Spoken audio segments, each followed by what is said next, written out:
Dylan Gabriel could definitely go 1-3. Can Shador go 1-3? He could definitely go 1-3, right? Right. So you obviously saw what you had with Joe Flacco, and it was absolutely nothing at all.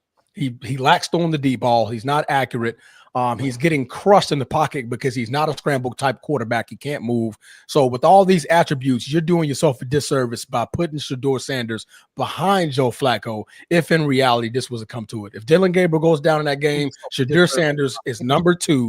Number 1 coming off of that bench. You put Joe Flacco in, Stefanski, you're losing your job, brother. But salute to Britne.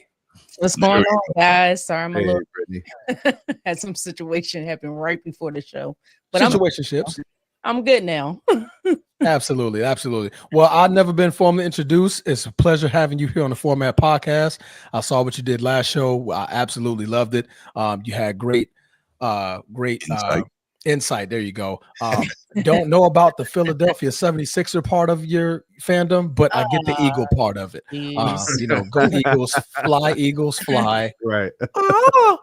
I'm not sure about the Philadelphia 76ers part of it either, but it comes with it, okay? Unfortunately, it just comes with it. But Okay. History shows outside the rings that we had good teams. See, Absolutely. Allen Iverson is behind me. You don't see Joel or anybody else. It's Allen Iverson. I don't see Julius. Where Julius at? Dr. J. I was going to put him up there, but I can't put him over Michael. That was the only thing. You could put him next to Michael. But yeah. I know, but I needed to show my Eagles, my Sixers, my Kobe was one of my favorites. Michael's the greatest. And then behind me is all four. Mamba. Gotcha. No, All right. Man. Salute the Sideline Speaks. I believe that's the name of your podcast, correct? Am I saying that correctly? Yes, it Salute is. Yes. Salute the Sideline Speaks, guys. If you guys are in the chat, man, please subscribe to that channel. Please show some support. Please show some love. We're here to celebrate and put on everybody. Everybody on YouTube can eat, baby. Everybody on YouTube can Everybody eats, baby. Everybody eats. I'm sorry, y'all got my crutches in the background. I need to move. Oh, don't worry about that. He's got his piano in the background. And play a little Beethoven, man. That was about. Did y'all know that much like the real Elvis, the Middle Eastern Elvis, is about playing the piano? You don't know that, bro? I'm just light skinned, bro. Stop playing. Oh, you real light skinned. Slightly yellow, a little bit. Oh man. Yeah, man. So Brittany, we were just running through the quick hits real quick. We'd love your thoughts on Dylan Gabriel being named the starter for the Browns and kind of what this means for him, the Browns, and Shador. I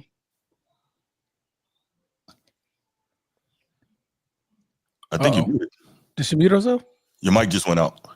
No, it didn't. I was acting like Shador earlier. Oh man, that was good. Okay, that was good. That was good. Wow. That was good. Yeah, that was offensive. I'm over here like, huh? No, Brittany, no, that's not it. That's not it. That was good. No, That was good. on a serious note, oh boy, I had so many feelings about this situation because if I'm being honest, I don't think the Browns should have drafted Shador. I have no idea why they drafted Shador, especially when they already took Dylan Gabriel in the 3rd round. But whether it wasn't Shador, whether it was Dylan Gabriel, who I do think is talented as well, it was time. Joe Flacco, I mean, he needs to retire. It's about time he's on the other side. It's time to hang up. He was retired. He was on his couch. The Browns called him and gave him money. That's Let me true. correct Yeah, that. he's not gonna turn that away. He should have stayed retired. I mean, become an analyst, a broadcaster, podcaster, do something else. You could become an actor. I don't care. Do anything else. Right. Entrepreneur, except for come back or come out of retirement because he's slow. He looks slow, and if you signed, I'm trying to figure out why he signed him when he looked like that in the first couple of games. In my opinion, he wasn't the most accurate. He was making mistakes. He looked slow. I'm like, that's not the Joe Flacco I don't think the Browns fans were looking for. But I understand the veteran leadership. He can teach the young guys, so it's probably good to have him in the locker room. But I think it was time for Dylan Gabriel to be next in line. And I think they were buying time, Brittany. I think Yeah. they were just buying time for Gabriel. I don't think this Flacco thing was ever real. Yeah, and most likely that is the case. But there were other guys out there you could have signed, in my opinion. But that's fine. They went with Flacco, former Super Bowl quarterback, so I have to give them that credit. But I hope they're going to make. Actually, they already announced that Flacco's the backup. Shador to me should be a backup, and I don't think Flacco should ever see the field again. He should just be on the sideline with the tablets, coaching up the other guys. To me, that should be his role for here on out. There you go. Cool. Transformer, what's your quick hit, man? Oh, I didn't have one. Sneed took mine. Okay. Sneed took mine. Yeah. All right, cool. All right, so I got one real quick. Brock Purdy. So there was a last season and the year before, despite everything that he did since he's been in the league, there was a lot of questions about whether or not he should get paid, whether or not he should get an extension commensurate with all the other big extensions on the market. And my argument was always, well, given what he has done, you got to pay him, right? He's been, in his short time in the league, better than Dak Prescott. So you got to pay him. Dak Prescott is the highest paid player in the history of the league. You got to pay Purdy. I'm not saying you reset the market with him, but you had to give him a big deal. And they did.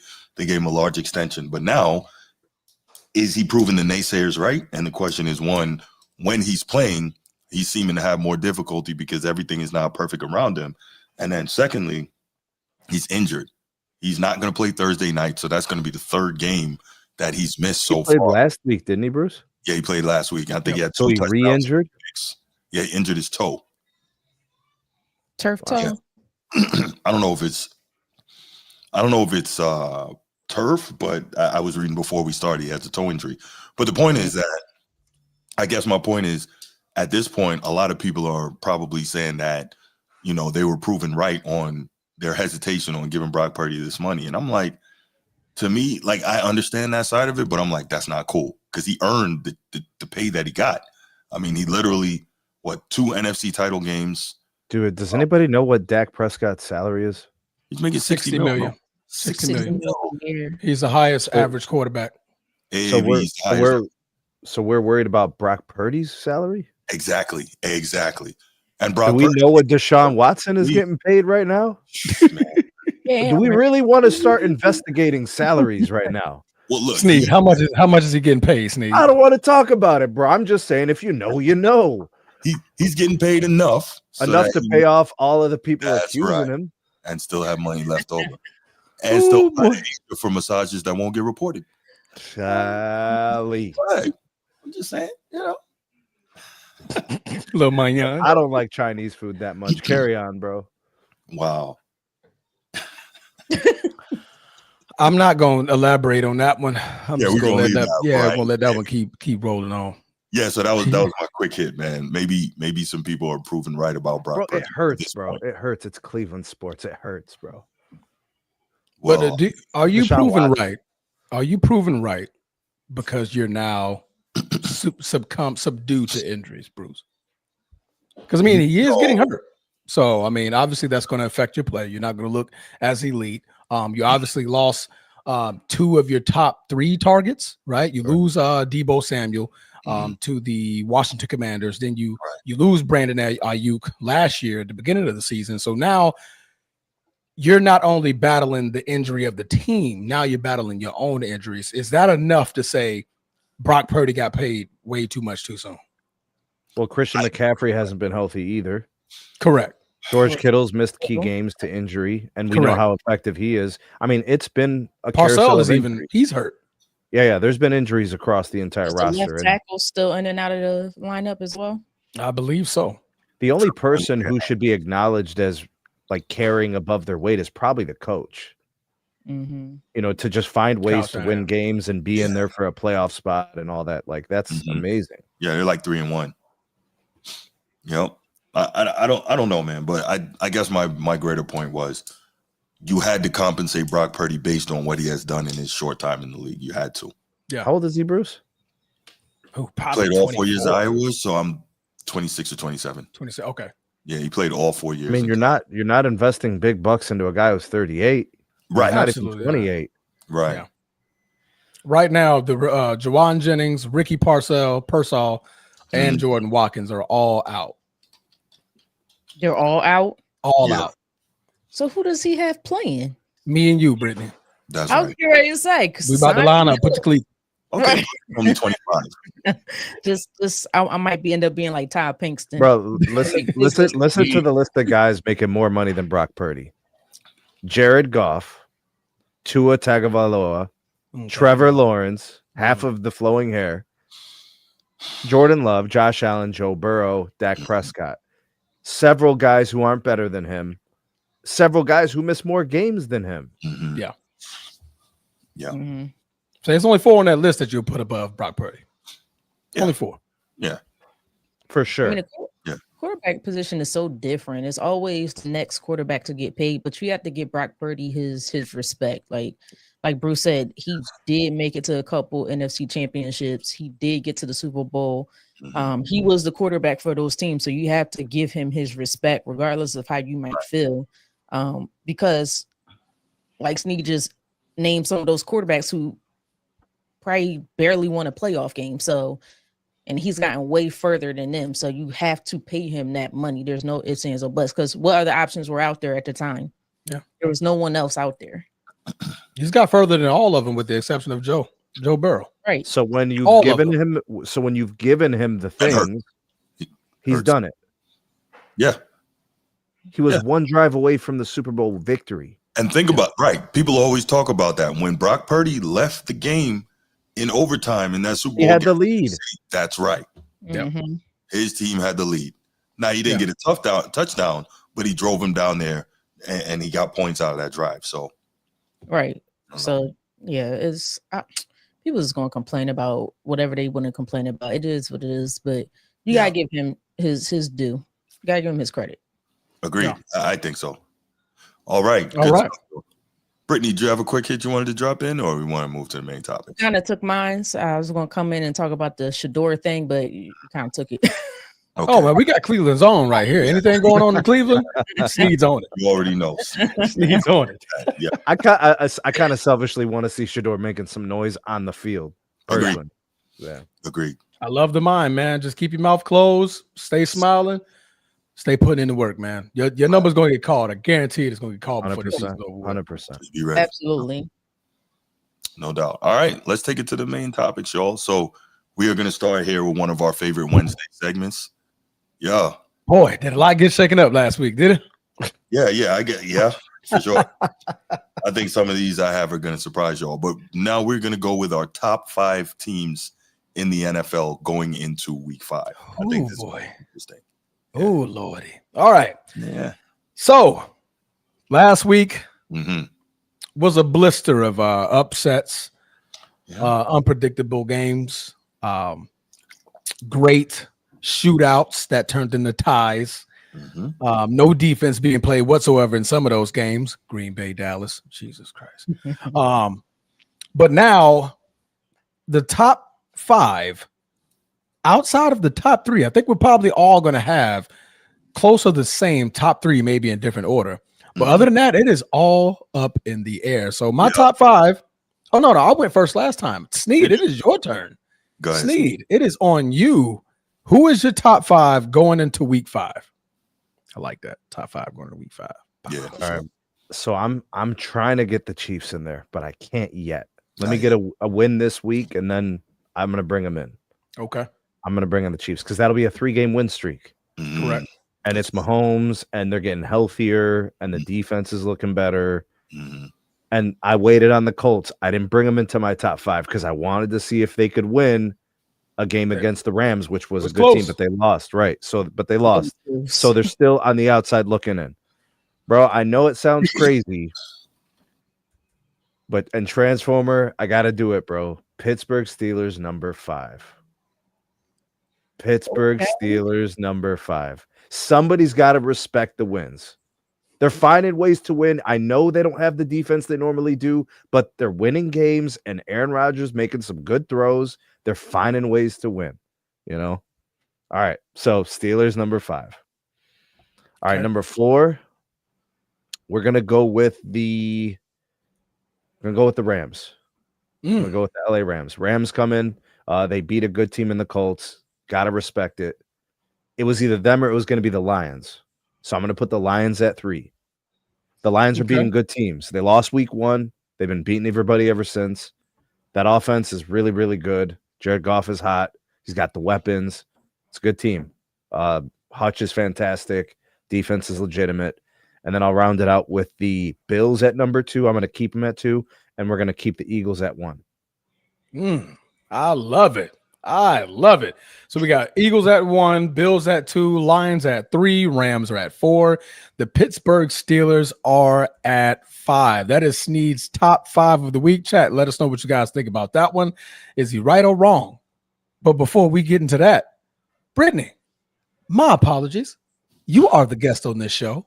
I should have definitely led with you first. Are you ready to give your top 5 of the week? You know what? I didn't really do one, but I got it. You know what? I could have Bruce go. Hey, Bruce, you go ahead and get it. No, it's okay. I got it. Sure? Okay, let's get it. I got to start from 5 to 1 or 5 to 1. Yeah, we go 5 to 1. So honestly, I'm similar to Sneed, really, except for number 5. Okay. That's typically what happens here on the show. We can't agree on a number 5. Yeah.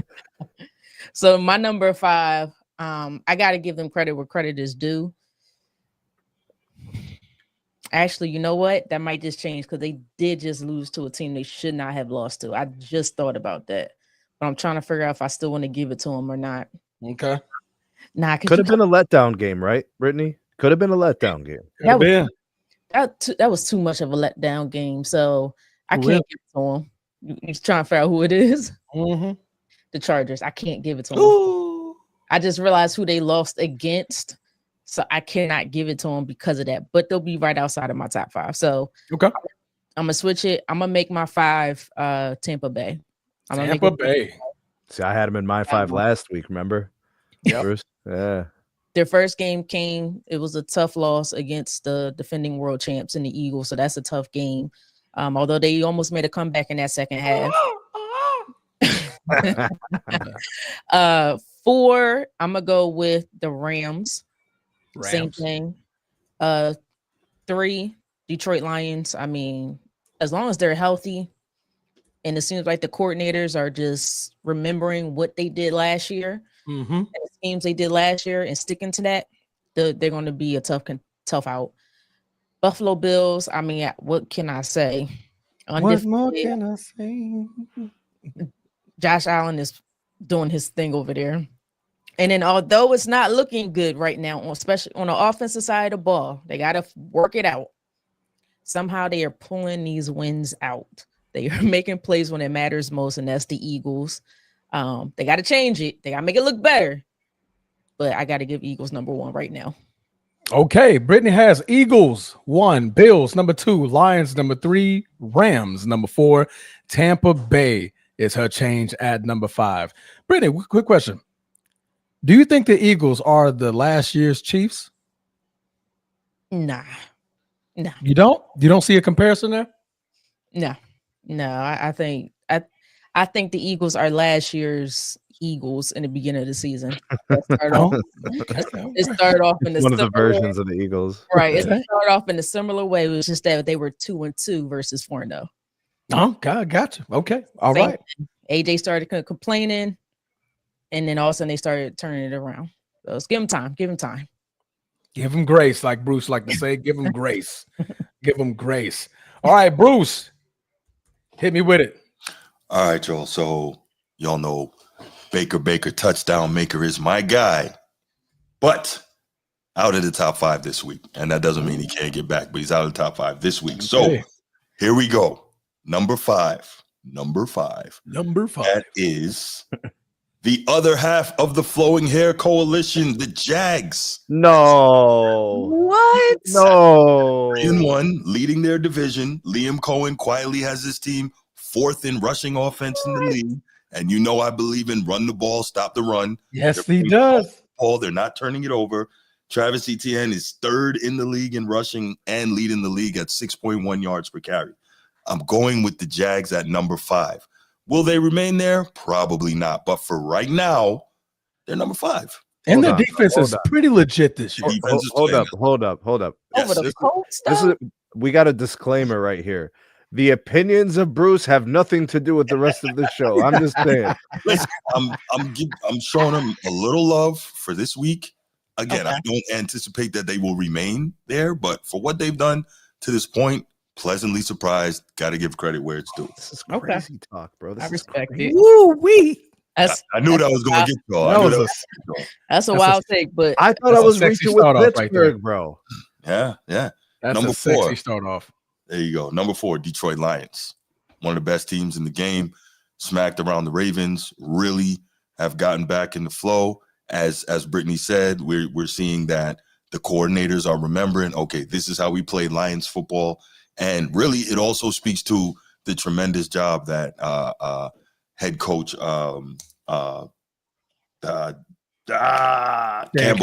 Dan Campbell, thank you, is doing this season. So Detroit, number 4. Number 3, LA Chargers. Even though they lost, and to Brittany's point, they should not have lost to the Giants. I think that was just the hype of the Jackson Dart effect and all that, and not really having any tape to watch and not knowing what you're going to deal with. The Chargers are still easily among the best teams in the league. And hey, little Sneed, how you doing? So I'm definitely going with the hello. Definitely going with the Chargers in number 3. Number 2, the Buffalo Bills, as Britne said, just doing that work. Josh Allen playing pretty much out of his mind. Nobody can do anything with him. Number 1 rushing offense in the league, which is crazy because like James Cook is good, but you wouldn't think of him as one of the elite running backs. But overall, that offense, that rushing offense is number 1. And finally, the champs, right? The champ is here. Philadelphia Eagles, not playing pretty, finding ways to win. And I saw what you meant by the Chiefs comparison last year, Transformer. I definitely can see that. They're finding ways to win, even though the games aren't pretty. And you got to assume, based on what we have seen previously, that they will round into shape as time goes on with the rest of the season. The defense is going to improve. The offense is going to improve. They're gonna get it rolling, and they're going to be a dangerous team come playoff time. So, yep, number 5, Jags. Number 4, Lions. Number 3, Chargers. Number 2, Bills. Number 1, Eagles. My top 5. Who'd you have Chargers last week? He had them for second. Oh, so they did drop a spot with the loss? Okay. Yeah. Mm-hmm. They dropped 1 spot with the loss. He had them Go Chargers. Right. I like it. They're one of the best teams in the league. So everybody had a difference of opinion at who should be number 5. And I shall keep that trend going. Who are you picking? At number 5. Number 5. I got the Philadelphia Eagles. Damn. Whoa. Okay. That's disrespectful. Okay. Yikes. Damn, son. No pushback? Okay, no, I'm just joking. Oh, okay. I was like, I want to hear. Yes, man, that was my guess. She was like, okay. She almost took the earrings out. Like, okay. Seems like this is gonna be a long ass podcast because I'm about to get on. No, but can't get mad at it. That offense is not playing up to his par. So, but you're undefeated. So if you're winning with a bad offense, what does that mean when your offense gets going? Right. Unstoppable. You're gonna start cooking people. Yeah. All right, but Sneed, man, was I at your house earlier or something? Yeah, remember the background? We had it going on. It was in sync, bro. We did. Okay, we was together. Me and you have the exact same top 5. Stop. The same? Team for team, line for line. By me going with Pittsburgh at 5. I went with Pittsburgh. Pittsburgh. Well, in that case, I plead the fifth. The 5. I have the Pittsburgh Steelers at number 5. Man, what's the reason, Transformer? The defense has woke up. That defense has woke up. The Pittsburgh Steelers defense, they only need on the other side of football a competent quarterback that doesn't turn the ball over. That's it. They need a competent quarterback that doesn't turn the ball over. If a game comes in a shootout, this quarterback can go down and make a game-winning play. And Aaron Rodgers has done that for 17 years, right? Granted, he's older. He's not the same shy, run-the-table type Aaron Rodgers that played for my Green Bay Packers, but he is still very efficient. He doesn't put the ball in harm's way, and he's finding that connection with DK Metcalf. But most importantly, like I said, that Steelers defense is the top 5 defense that I predicted before the season started. Ravens, I'm waiting on y'all. I had y'all in there. Right. I'm waiting. It's pretty much over now. You lost Anambuke or whatever his name is. And waiting for that one. Yeah. So Ravens, help me out. Top 10, maybe, because right now you're bottom 30. Mabahamute playing for him over there. Matabuke. Okay. Oh my goodness. I did have the Rams at 4. The Rams at 4. Matt Stafford has 2 of the best weapons in the league. Puka Nacua and number 17. You can't go wrong just throwing the ball down there. Somebody gonna catch it. Those 2 receivers are, without a shadow of a doubt, 2 of the like one of the best duos in the league. Puka Nacua right now is on pace to be one of the top 10 most receptions in the NFL. That's because if you throw it at him, the boy's gonna catch it. The boys used to have another guy that did that too, bro. Cooper Kupp. Yeah. Yep. But he's not there no more. But you notice the trend though? Who's been the same guy there this whole time? Exactly. Yeah. Matt Stafford. Right. Matt Stafford. Matt Stafford's getting it done. I know he came into the league, this season with bad back injuries and things of that nature, but he's definitely stepped up when it matters the most at the end of the drives, getting his team downfield, and he has a running back by the name of Kyron the Siren, Go Irish, that's just plundering up the middle. Definitely making it, bro. Shout out. Absolutely, man. Sean McVay. He's one. That Sean McVay tree, the Shanahan tree, but you just can't go wrong getting one of them coaches on y'all. Those guys, huh? That's all the same tree. But now they're having their own different branches now. You know what I mean? So they've been with their teams long enough. Number 3, I had the Lions. Why? They picked it up. Every game this year, with the exception of Green Bay putting a mud hole in their ass, they've scored 30+ points. They figured it out. All right. Dan Campbell is looking at Aaron Glenn and Ben Johnson and saying, you guys wasn't the reason why this team was elite last year. We still got the guys that are here. Right. And we're going to take advantage of that. And these new coordinators are starting to pick up that steam. And they're definitely scoring a lot of points. Number 4, of course, I got the Bills. Josh Allen. What more can I say? The man's playing like an MVP. The man, you need him. You call his number. He's going to get it done every single time. And then finally, I got the Eagles. Super Bowl champs. Again, you're undefeated. You're finding ways to win. Like I said, I made that comparison against the Kansas City Chiefs last year because it was ugly. And every game was just like, that don't look like the Eagles. That don't look like Kansas City. But at the end of the game, they found a way to get it done. For back-to-back weeks, they're finding ways in that fourth quarter. If they can't run the football, somehow Jalen Hurts going to remind you that he can pass it. If they can't pass the football, they're going to remind you that, hey, I got Saquon Barkley and my name's Jalen Hurts, and I can run the football, and I'm going to get it down on the ground. So they're showing ways to win. They're remaining undefeated. Bills and Eagles are 2 of the last teams that are undefeated in the league. Makes it only right that they're number 1 and number 2. So Sneed, man, hey, that was a good call, bro. Good call. Good call. Nah, man, you did it better. You definitely did it better. You remember the one time, bro, somebody agreed with you and they said how good your take was, and they said mine was trash, and I had the same take before you. You remember that bullshit? That man said, okay, I didn't say the exact same thing. I'm just over here. I'm just talking. He's like, no, Transformer, you get the flowers, Transformer, you get the flowers. I'm just over here. I'm chicken cutlets over here. It doesn't matter what I say. Up, bro. Straight up. What question about the Steelers real quick? I know it's a little off topic. Because they have DK Metcalf. I just think they need another receiver. I think when they get that other receiver, then it's like, watch out. Yeah. You're talking about like them competing in the AFC Championship? Mm-hmm. Yeah. I thought if they could have kept George Pickens, that would have been super dangerous. That is a crazy deep threat, man. Him for the Cowboys, I mean, they're just throwing the ball down there, and he's catching it. He's got to step on everybody. Right. It's just a throw. That's all that matters. He can go and get it. Like Cowboys got the number 1 passing offense in the league. Yeah. No shit. If they got to play from behind a lot. Oh, shit. Yeah. Their defense is they got to play from behind a lot. Think about that. Yo.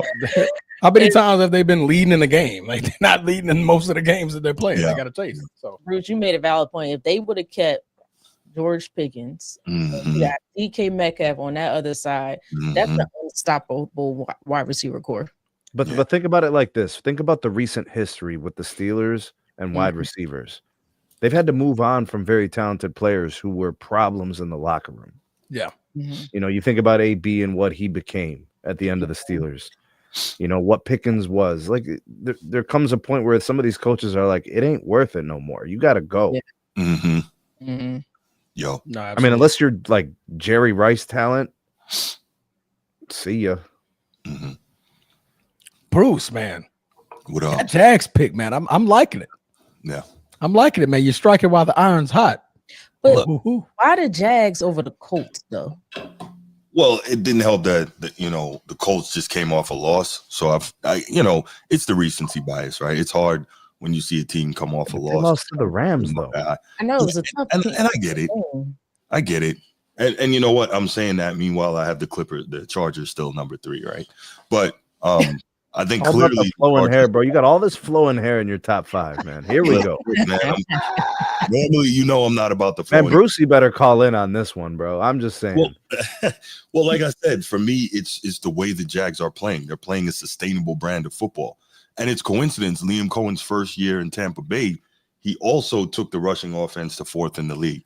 And he's got the Jags 4th in the league in rushing offense this year. Just interesting little nugget. But yeah, now, again, do I think they'll stay at number 4? Of course not. But for right now, I don't feel too bad about putting them there. Jacksonville is the lead leader in takeaways, 3.3 a game. That helps too. Look at Number that. 2, wow. Pittsburgh, 2.5. How many did they get last week? I think they got 3 last week. Yeah, that's pretty. I want to say two interceptions and a fumble. I want to say. Yeah. So I mean, are if you you're saying, getting 3, are you saying, Transformer, that if you take the ball away, you have a better chance to win? I believe I think in football, you know, Britne, correct me if I'm wrong, but if you throw the ball or you fumble the ball and it goes to the other team, I think the other team gets it, right?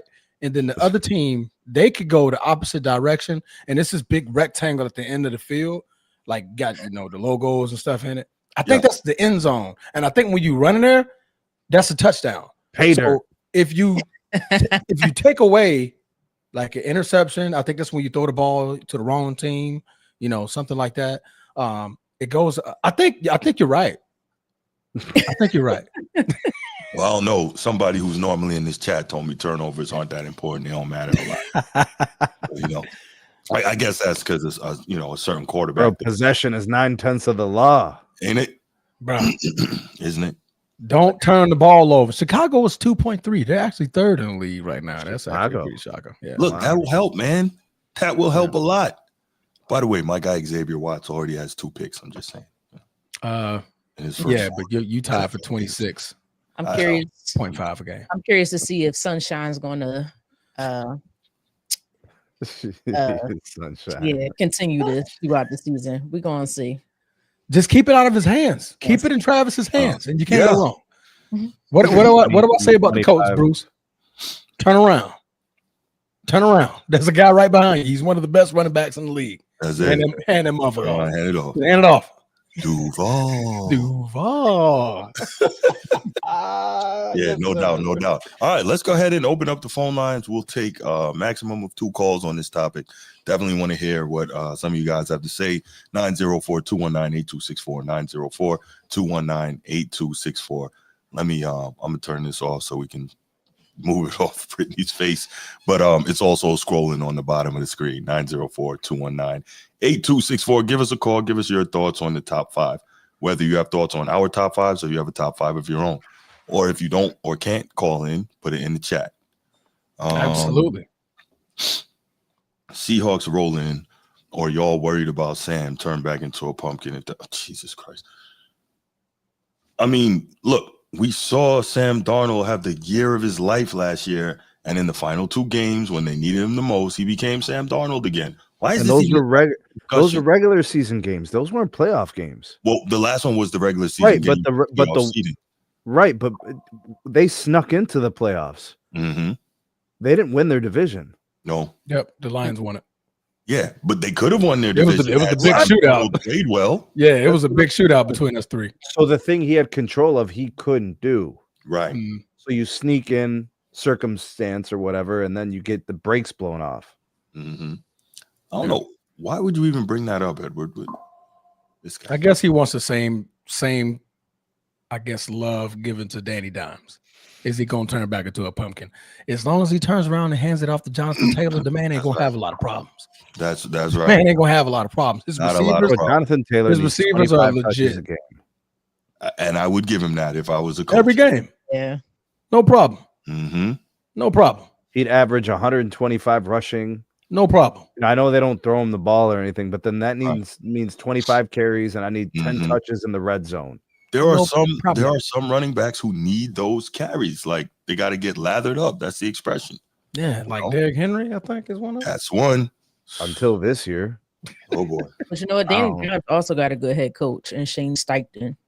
Yes, He is a offensive minded. He knows how to scheme open his guys to make it easier for the quarterback. So Jalen Hurts had one of his best years with Shane Steichen being his offensive coordinator a couple years ago. I think that's the first time they went to the Super Bowl. Mhm. So I think that was a good pairing with for Danny Dimes. Agreed. So the reason Shane Steichen got that job is because of the work that he and Jalen Hurts did together. So they get him, and then they take Anthony Richardson, thinking, okay, he's going to develop AR the way he developed Jalen Hurts. But no. Where is AR? On IR? No, AR. He's not hurt. No, he's the backup. Oh, Anthony Richardson? Yeah. Oh, he's somewhere trying to find a job. That boy about to get At Home cut. Depot. Wow. Hey, man, the next great tight end, bro. Yo. All right, let's go ahead. We'll take it to the next topic. Let's get to the pick 'em, y'all. Ooh, pick 'em. Pick 'em. Hit my music, Bruce. Hit my music. Oh, DJ kicked. oh yeah. Oh yeah. Oh yeah. Oh yeah. Oh yeah. Oh yeah. Oh yeah. Sing a rap. What you doing? We rhyme over here. We rhyme over here now. Back in the heyday. Transformers a mumble rapper. Y'all That's don't what even know. Wow. Nah, say that for Edward. That's what he about. Said, hey, Young Thug ain't got nothing on me. All right, I created that rap. You feel me? You feel me? All right, so last week we had a clash of the Titans into where all three of us had no more than 9 wins last week. But Bruce and Sneed tied with a 9-6-1 record, and the Transformer is the only one with a 10-5-1 record. So again, I win the week, man. I don't know how am I getting these right. Maybe you guys need to pay attention. You know, maybe it's just the foresight, the thought, the process on how I'm breaking down the games, the teams, the players. But y'all got to get on board, man. Y'all got to get on board. You got to get on board. All right, so we got a newcomer up on the weekly pick 'em on our show. At least we got Britne that we're gonna add on to the fill 'em up box, and we're gonna go into week 5. So week 5, we have some matchups starting off on Thursday night. It's gonna be the battle of the AFC West. San Francisco is going to be traveling to Los Angeles to battle the Rams, with the Rams favored by 7.5. Mind you, no Brock Purdy and no receivers to throw to, but me and Britne are going to be lacing up the sneakers to play as receiver for San Fran. Britne, you are a guest to our show. I would love for you to go first. Who do you have winning this football game? I mean, you basically just answered the whole entire question. Who does San Fran have? So they have nobody. I got to go with the Rams in this. Even if they did, I still think the Rams is a better team. Absolutely. Gotcha. Sneed, who you got, brother? I'm taking the Rams by like 2 scores. By 2 scores. Yeah. Easy day. Bruce. Oh, I definitely got the Rams. I think Kyron the Siren is going to go off in this one. I'm just saying, I think he is. But no, I got the Rams here. They just have too many weapons, and at some point, no matter how well coached you are, the injuries are going to catch up to you, and I think that's what's happening with the Niners right now. You done? I'm done, man. You done? I'm done, man. Why you have to start off with an Irish player? I just think Why? Kyron's going to go off, man. Why? They said, well, first of all, I got the Rams because Kyron the Siren, go Irish, is going to be the reasons why they're going to put The foot in. baritone in there. He's doing the baritone. Hey, bro. You could have just said Rams by default because San Fran ain't got nobody to throw to. I think that's where we're gonna all go, man. We're gonna all pick the Rams. They're favored by 7.5 at home. I think that spread should be a little bit further, but it is a divisional game. You never know what Mac Jones is gonna bring to the table, and you never know if the Los Angeles Rams are gonna bow down and play to the level of the San Francisco 49ers to kind of make this a little bit closer. So 7.5. If you're a betting man, I'm gonna take the over, but don't be shocked if Vegas try to play you and put it right there on the line and they win by 7. All right. We're going to have another game in England coming up on Sunday at 9:30 a.m. Eastern. So if you're an early bird, you're going to get some football early in the morning. Minnesota is going to be traveling to battle the starting rookie quarterback, Dylan Gabriel, with Minnesota favored by 3.5 in Cleveland. Sneed, this is your hometown. Is Dylan Gabriel going to be able to get it done? They're not. Your hometown is London, mate. They're in London. It was my bad. I literally looked. I said they was. They're listed as the whole. Yeah, they're listed as the home team, but they're the home team, isn't it? Yeah. Right then. But Sneed, still your team. If this was actually in Cleveland, I was going to take the Browns 100%. Now it's like, I got to think about this. Who's going to travel better? Personally, I believe defenses travel better than offenses do. I think so too. So the edge goes to the Browns in a defensive type of a match. And, that's the thing, bro. When I watch some of these London games, they're usually defensive struggles. There's not a lot of points. So I think I'm going to lean towards the Browns. And I think Dylan Gabriel is going to just not make that many mistakes. And he's going to let the defense carry. I think Myles Garrett is going to have a big game. I think the Browns get a couple of key turnovers. And that's how they're going to end up winning this game. Okay, Bruce. Need, mate, are you mental? Are you mental? No, I've got the Vikings winning this one, and the reason why is because what? Playing in London, innit? They're playing in London, innit? Freaking bugger. No, I've got the Vikings winning this game, and the reason why is because Dylan Gabriel is a rookie quarterback, and I think Brian Flores is going to throw the kitchen sink at him and really, really give him a difficult time diagnosing what he's seeing and handling the pressure. And I think that's going to be the difference. I'm going. You will rue this day, Bruce. You will rue this day. Rue this day. Britne, the guest of our show, who do you have win this football game? This is the one game I am completely torn between. I am not sure which way to go. I'm assuming Carson Wentz will be playing. Right. Carson Wentz is playing. He's 77 years old. But that Browns defense is something different with Myles Garrett on the end. Yeah, correct. We got Denzel Ward and Newsome in the backfield, which we're hoping they'll trade one of those corners to us. But we'll see what happens. Nah. The only way you're going to trade one of those corners if you lose. So I just don't. And their offense is better, in my opinion, because we got Jake Jettas and the other guys. You know what? I'm going to go out on a limb. I'm going to say the Browns take this one. Ooh, Brownies. I'm going to say it's going to be a lot of hype and support around Dylan Gabriel, similar to what just happened with Jackson Dart. Browns is going to take this one. Bloody hell. Britne, that was the perfect segue to get to my pick. I'm going with the Browns. Everybody's on the same side of the boat. Perfect segue. Why? We just saw Jackson Dart. They had no film. They didn't know what he could do. And before it was over, he got it done, right? So you add that along with one of the best defenses in the NFL and Myles Garrett on the other side, that's literally going to be giving Carson Wentz and that offensive line hell.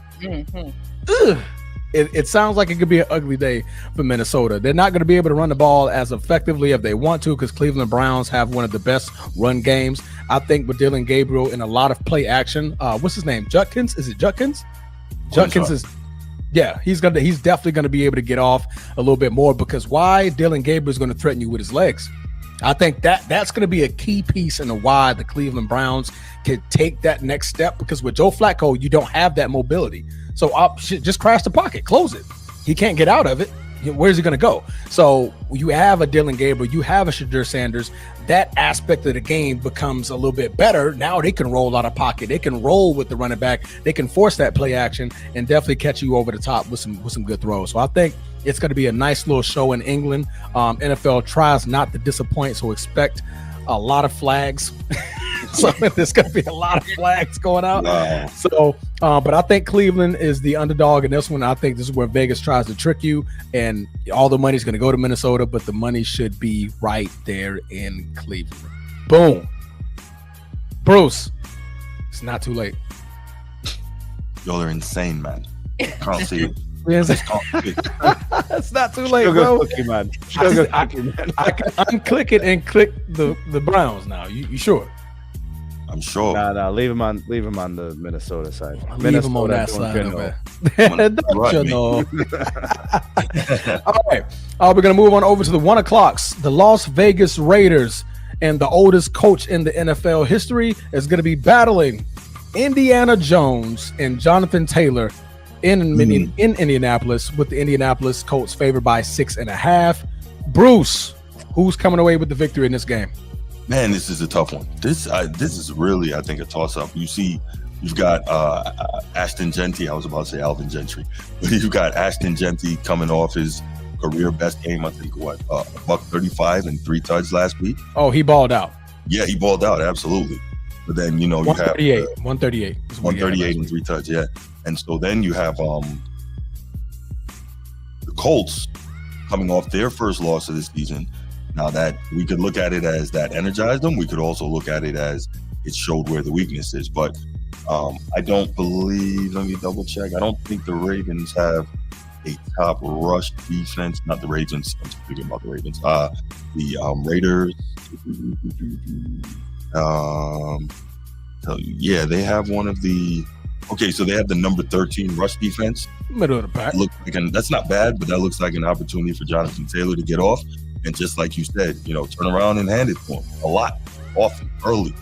And I think that the Colts will probably bounce back and win a close one. Oh, and Geno Smith is, again, leading the league in interceptions, so he might give you 1 or 2. And I think that's going to be the difference maker. So I'm going to go with the Colts here.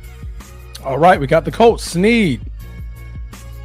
I feel like Bruce made it too complicated. Colts win here. Well, I had to talk it through, yeah? I mean, you did, but I'm too, saying, yeah. I didn't know if that was really required, but I could appreciate it. But I'm going to go with the Colts. All right. The host of Sideline Speaks, Britne, what do you got? I'm with Sneed on this one. I respect your thorough analysis and the depth you decided to go with the Colts. I got to go with the Colts on this one. Yeah, Bruce, you definitely elaborated way much more than what you needed to on this one, brother. I don't know. I was kind of stuck early. I had to, work my way do you really think about an upset? Really? I wasn't sure, man. All right, especially coming off of what we saw last week with the Raiders. I'm like, hey, first time you start seeing things kind of come together for them, It did, but it's about to come apart. Colts have a very solid defense, and right. I just think that giving the ball to Jonathan Taylor makes a world of difference for the Indianapolis Colts and Danny Dimes. And Danny Dimes is doing an awesome job. He just took his first loss to the Rams. I mean, are we going to shine because of that? Absolutely not. The Rams have one of the best offenses in the league and one of the best 2 D linemen in the league on that team. And he lost close, right? So I think when you play the Vegas, you're playing the Raiders, and Geno Smith could definitely give you the ball. I mean, that gives me more opportunities. Jonathan, take it. Jonathan, take it. Jonathan, what are you doing? Take it. Go. Just keep going. And I'll pass when necessary. So I think that's the way they're going to win that game. Yeah. Easy day. All right. Moving on over. We're going to go to New Orleans. Anybody want gumbo? Y'all like gumbo? I like gumbo. But I ain't taking the Saints, though. I'm taking some gumbo. I ain't say I'm taking the Saints, but I'm taking some gumbo. And hey, Miss Dart. Jackson Dart gets his first start. Britne don't know about that joke. We're gonna have to introduce her to that joke eventually about Mrs. Dart. But Jackson Dart in his second career start after coming off of his first win, New York City's first win of the season, is going to be traveling to New Orleans. New Orleans is actually favored. They're favored in the Superdome by 1.5. Britne, are you eating the gumbo, or do you believe Dart gonna be right on target? Let's see. You know what I like about the Giants, regardless of their offense? I like nothing. They're your rival, I think. No? Nah, correct. Rival-wise, no, I don't like them. But put that aside, that defensive line, when they round into form, I think that's going to be something special with Brian Burns and Dexter Lawrence and Abdul Carter. Yeah, I do think they're going to eventually trade away Thibodeau. But right now, he's there as well. And I think they're starting to show me something right now. But I have no trust. Is it Spencer Rattler over there, their starting quarterback? Yep. Yes. I have no trust in him whatsoever. Look, I like Alvin Kamara and a few of those other guys, but no. So Jackson Dart showed me something. I'm going to go with the New York Giants. I think this is going to be a defensive game, though. I'm going with the Giants. Okay, Britne has the Giants. Sneed, who you got? Man, this one's tough. It's basically a pick 'em. So they must think that the neighbor's injury is going to really impact the ability to move the ball down the field. So it is. Yeah. They found a way to win. I think he got injured, in the first or the second quarter last week? Second quarter, I believe. Yep. Okay, so he missed the majority of the game. They found a way to win. Maybe they overachieved a little bit. Jackson Dart's first week playing. He's got to be better week 2.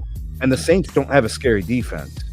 Now, mind you, he did play the Chargers too, so that's exactly. A pretty good he game. played a better team, and he found a way to win without neighbors for most of the game. I'll go with throwing darts, bro. Let's throw a dart and see what happens. All right, we all got darts so far. Bruce, are you going to bring it home? Are we all in agreement? I think we're in agreement. It's in agreement. All right, I'm going to go with the gumbo that I'm going to eat next to Miss Dart as I pick Jackson Dart to win this football game. But y'all think I'm stupid? I'm going to have me a bowl of gumbo, and I'm be right there next to Miss Dart. Boy, your son look good, don't he? That boy looking good out there, boy. That boy good. That boy real good. You saw that, though, mama. Oh. Oh, you got something on your lip, Miss Dart. Hold on. No. Terrible. Bro, you don't know if there's a Mr. Dart, bro. You better chill. Hey, you don't see Mr. Dart anywhere, not in the pictures, nowhere. You don't see Mr. Dart? Is he there? I didn't see him at the draft. I didn't see him nowhere. Yeah. All right, so right now, Miss Dart is up for grabs. All right, we're going to keep it in New York, a.k.a. actually New Jersey. But Dak Prescott and his prolific passing offense, because he's always down in football games, is going to travel to New Jersey to play the New York Jets. Dallas, favorite for the first time all season, 2.5. Bruce. Yeah. Is Dak Prescott going to avenge the defense not showing up against Green Bay to beat the Jets? No, I want to say no. I want to say the Jets get their first win. Okay. The Cowboys have the number 20 rush defense, and if I'm not mistaken, that actually climbed up. Again, I said that climbed up if they did. The Jets have the 25th. The Cowboys have the 20th.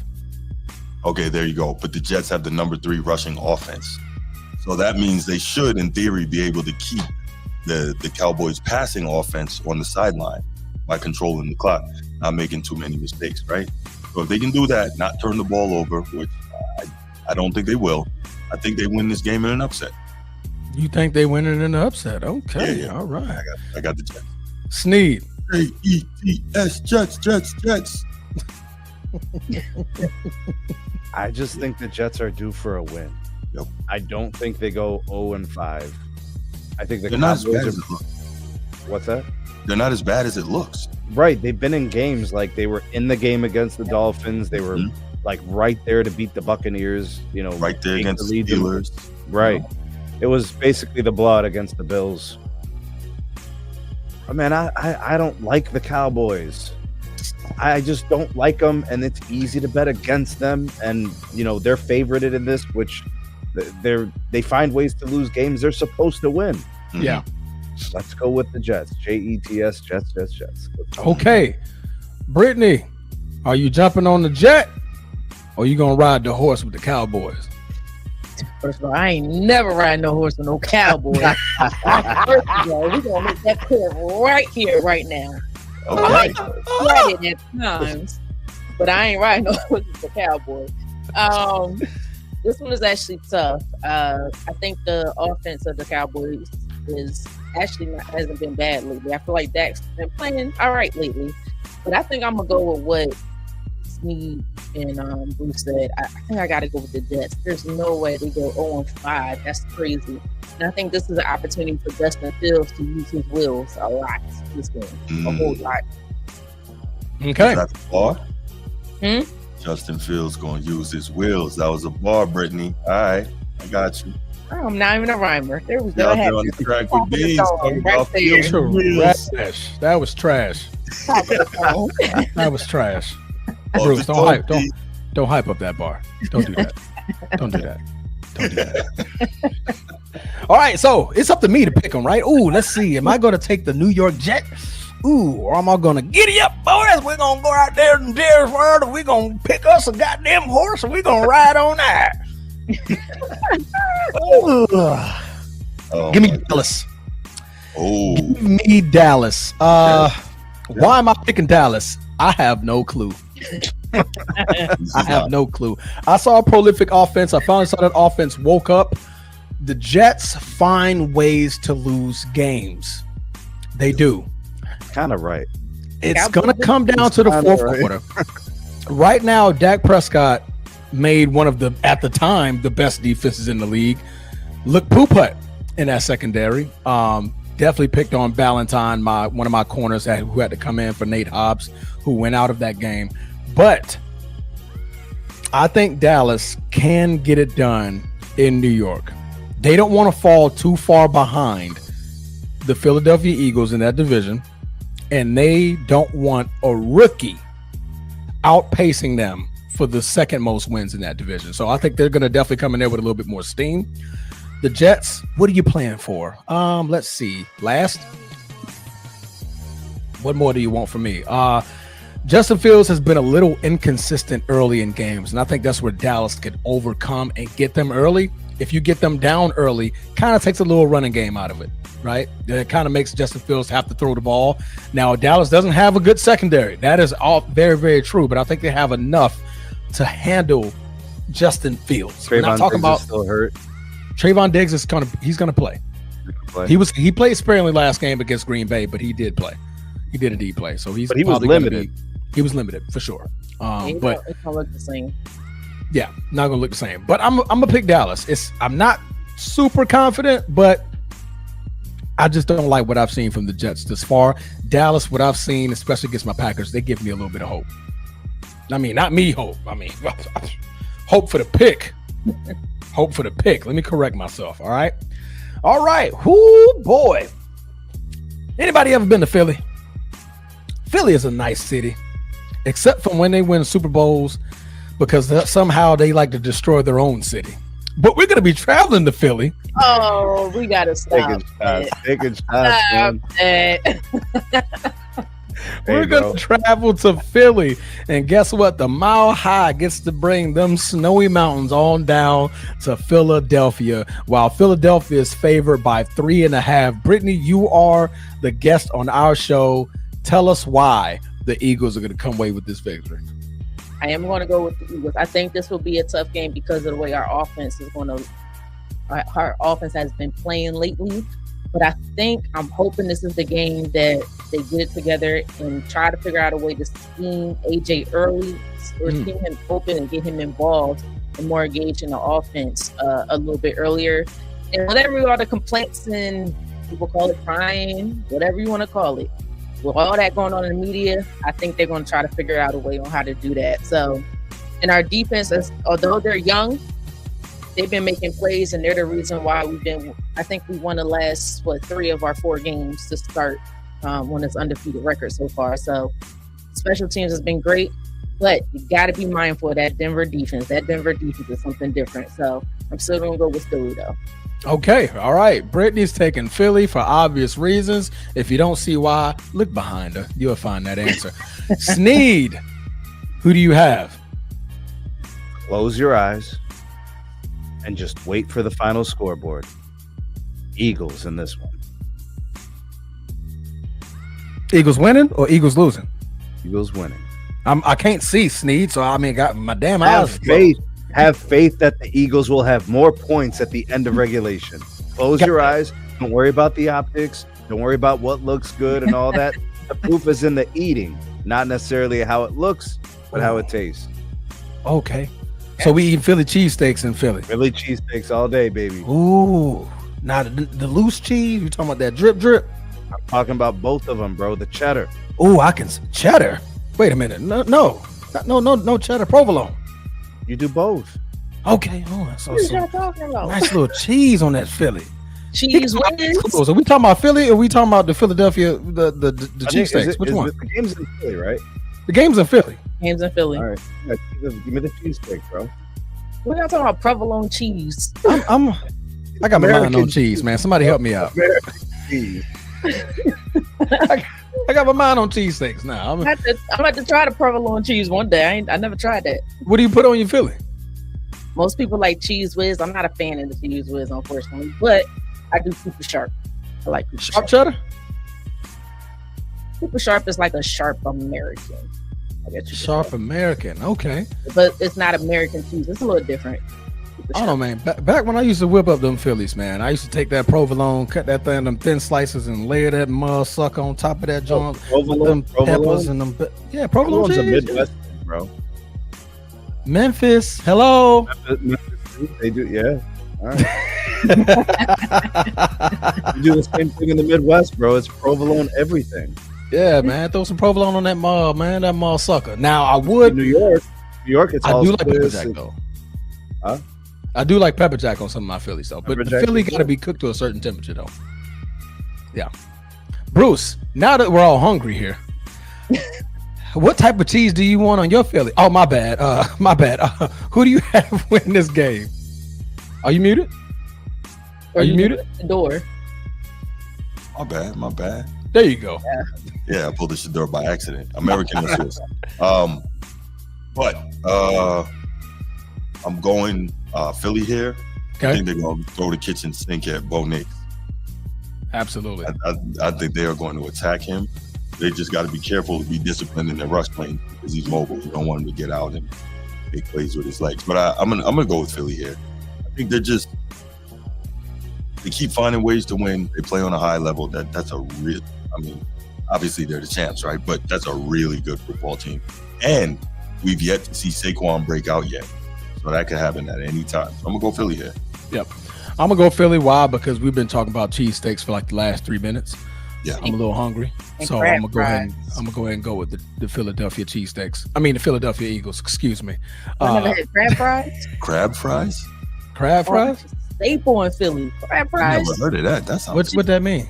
Chicken and Pete's crab fries. When y'all come to Philly, you got to go to Chicken and Pete's. Okay. I bet. Chicken and Pete's. Chicken and Pete's. Chicken. All right, we and coming out Pete's. there. You gonna take us?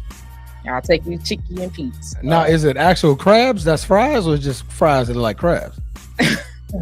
It's a certain season that they use on top, and it's not that old base Old stuff Bay. that every other restaurant uses. Oh, They're the originators. They're the originators. oh. Was that a shot at Baltimore? Old Bay, boy. That old- Lucy gonna get you. Hey, what Bruce said? Is that a shot at Old Bay? Yeah, don't do that. Say we ain't got no Old Bay.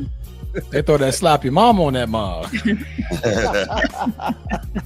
All right, man. I got Philly, man. Obviously, I think Denver just went and played a Cincinnati Bengals defense that is just porous. That team is just porous. They're just down in the dumps, and Denver just ran foots in them. And so now they're like, oh, yeah, man, we're going to go into Philly, and we're going to do the same thing we just did against the Bengals. Wait a minute. Is that Jalen Carter? Mm-hmm. Oh, no, that man can hit. What is he doing? As long as Oh, you my. don't spit. As long as he don't spit, Right. right? But I don't think the Bengals have anybody that he would spit on. They're all gone. so, so yeah, man, I got Philly in this one, man. Easy day. All right, we're gonna move on over to the. Oh man, this is a battle of the stupids right here. So we got Tua Tagovailoa and Moment of silence for Tyreek Hill. He is going to be out for the remainder of the season and for the foreseeable future. He had a dislocated knee along with torn multiple ligaments in his knee from a play of 10 yards from this past weekend. So hopefully recovery and surgery went well. So prayers and salute to the Tyreek Hill family. However, they're favored by 1.5, and guess who they got to play? The team that went and put foots in Atlanta and then come back to get put foots in them. So Carolina doesn't know what they want to do, whether they want to blow out teams or just get blown out. So we have that matchup going on. So Sneed, who do you have winning? Tua Tagovailoa gets it done without Tyreek, or is the sandwich eater going to need it in Carolina?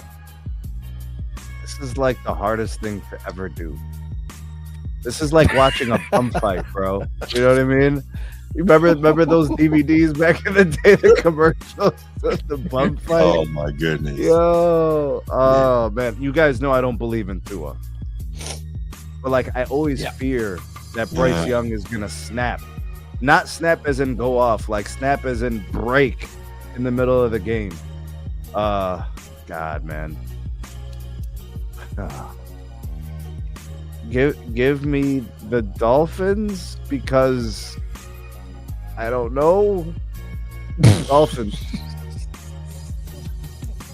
My bad. I even clicked Carolina on accident. Yeah. The Dolphins. All right. Bruce. My bad. Britne, it's on you. You know what? I'm gonna make this. How you feel about Bryce? That's how I feel about Tua. I feel the same way about Tua. Right, for real. Through the game. No, but you know what? They showed me something last week. They played very well, even after Tyreek Hill went down. And Darren Waller, give him credit. I thought he quit football to become a rapper or singer or whatever the heck he was trying to do. But he said, you know what? That ain't working out. I'm going to return. And I think he scored 2 touchdowns last week, I believe. So, Sauce Gardner. Mossed him. So between him and Jalen Waddle, yeah. And I think they have a better defense as course as they have looked, but they have talent on that defense. I'm gonna go with Miami. Miami, Bruce. Not a clue, man. I forgot that Darren Waller was on this team. Yeah. Kelsey Plum made him go crazy. No, it's Darren Waller and it's Jalen Waddle. Say again? Darren Waller, Jalen Waddle. Right. No, I'm talking about Darren Waller. Yeah. So remember he quit. Darren Waddle. That's when he hybridized it or something. That's what. Darren Waddle. I'm like, what? Oh man. Yeah, this team is a total toss-up. I should say. I have no idea. I'm gonna click Miami for you. Then. It's just because. All right, Miami, right? There you go. I got nothing. Oh, you said home team. That's Carolina. Oh, is it? I thought.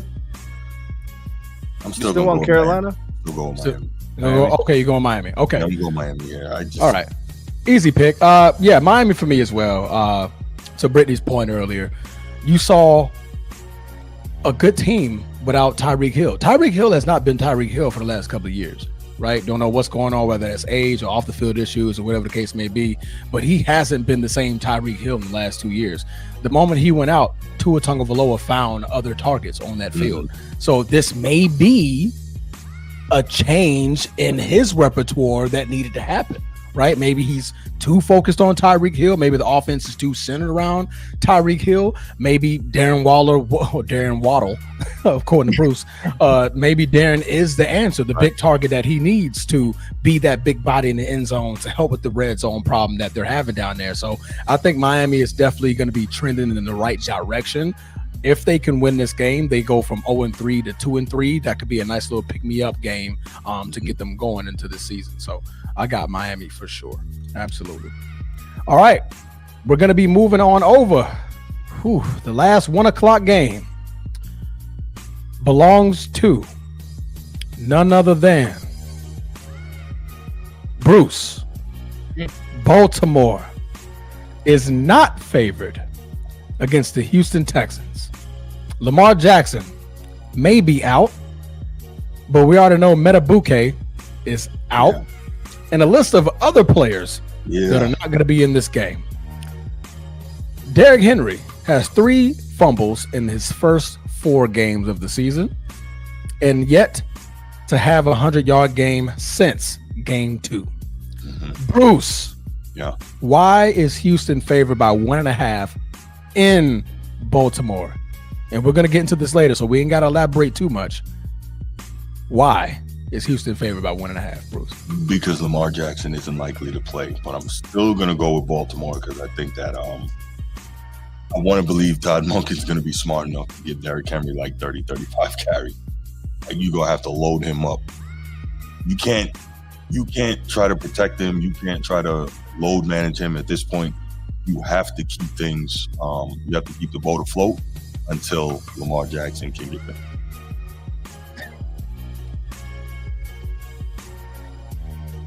My bad. Steve said something. I just put it up there. My bad.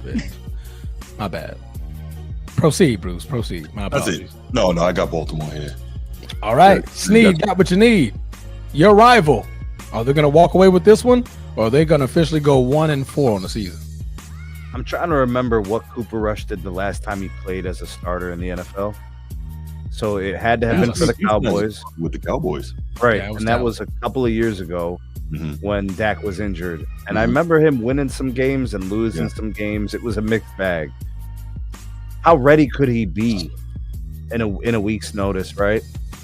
And then to play against a Texans team who played the Rams tough, played the Buccaneers tough, played the Jags within 7, right, within a TD.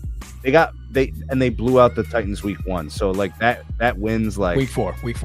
Yeah, it feels so long ago. Or that was last week? That was last week. Yeah. Oh, that was last week. So that was okay. So they're a good team. They don't have a great record, right? Because they lost to the Buccaneers, the Rams, and the Jags. I don't know, man.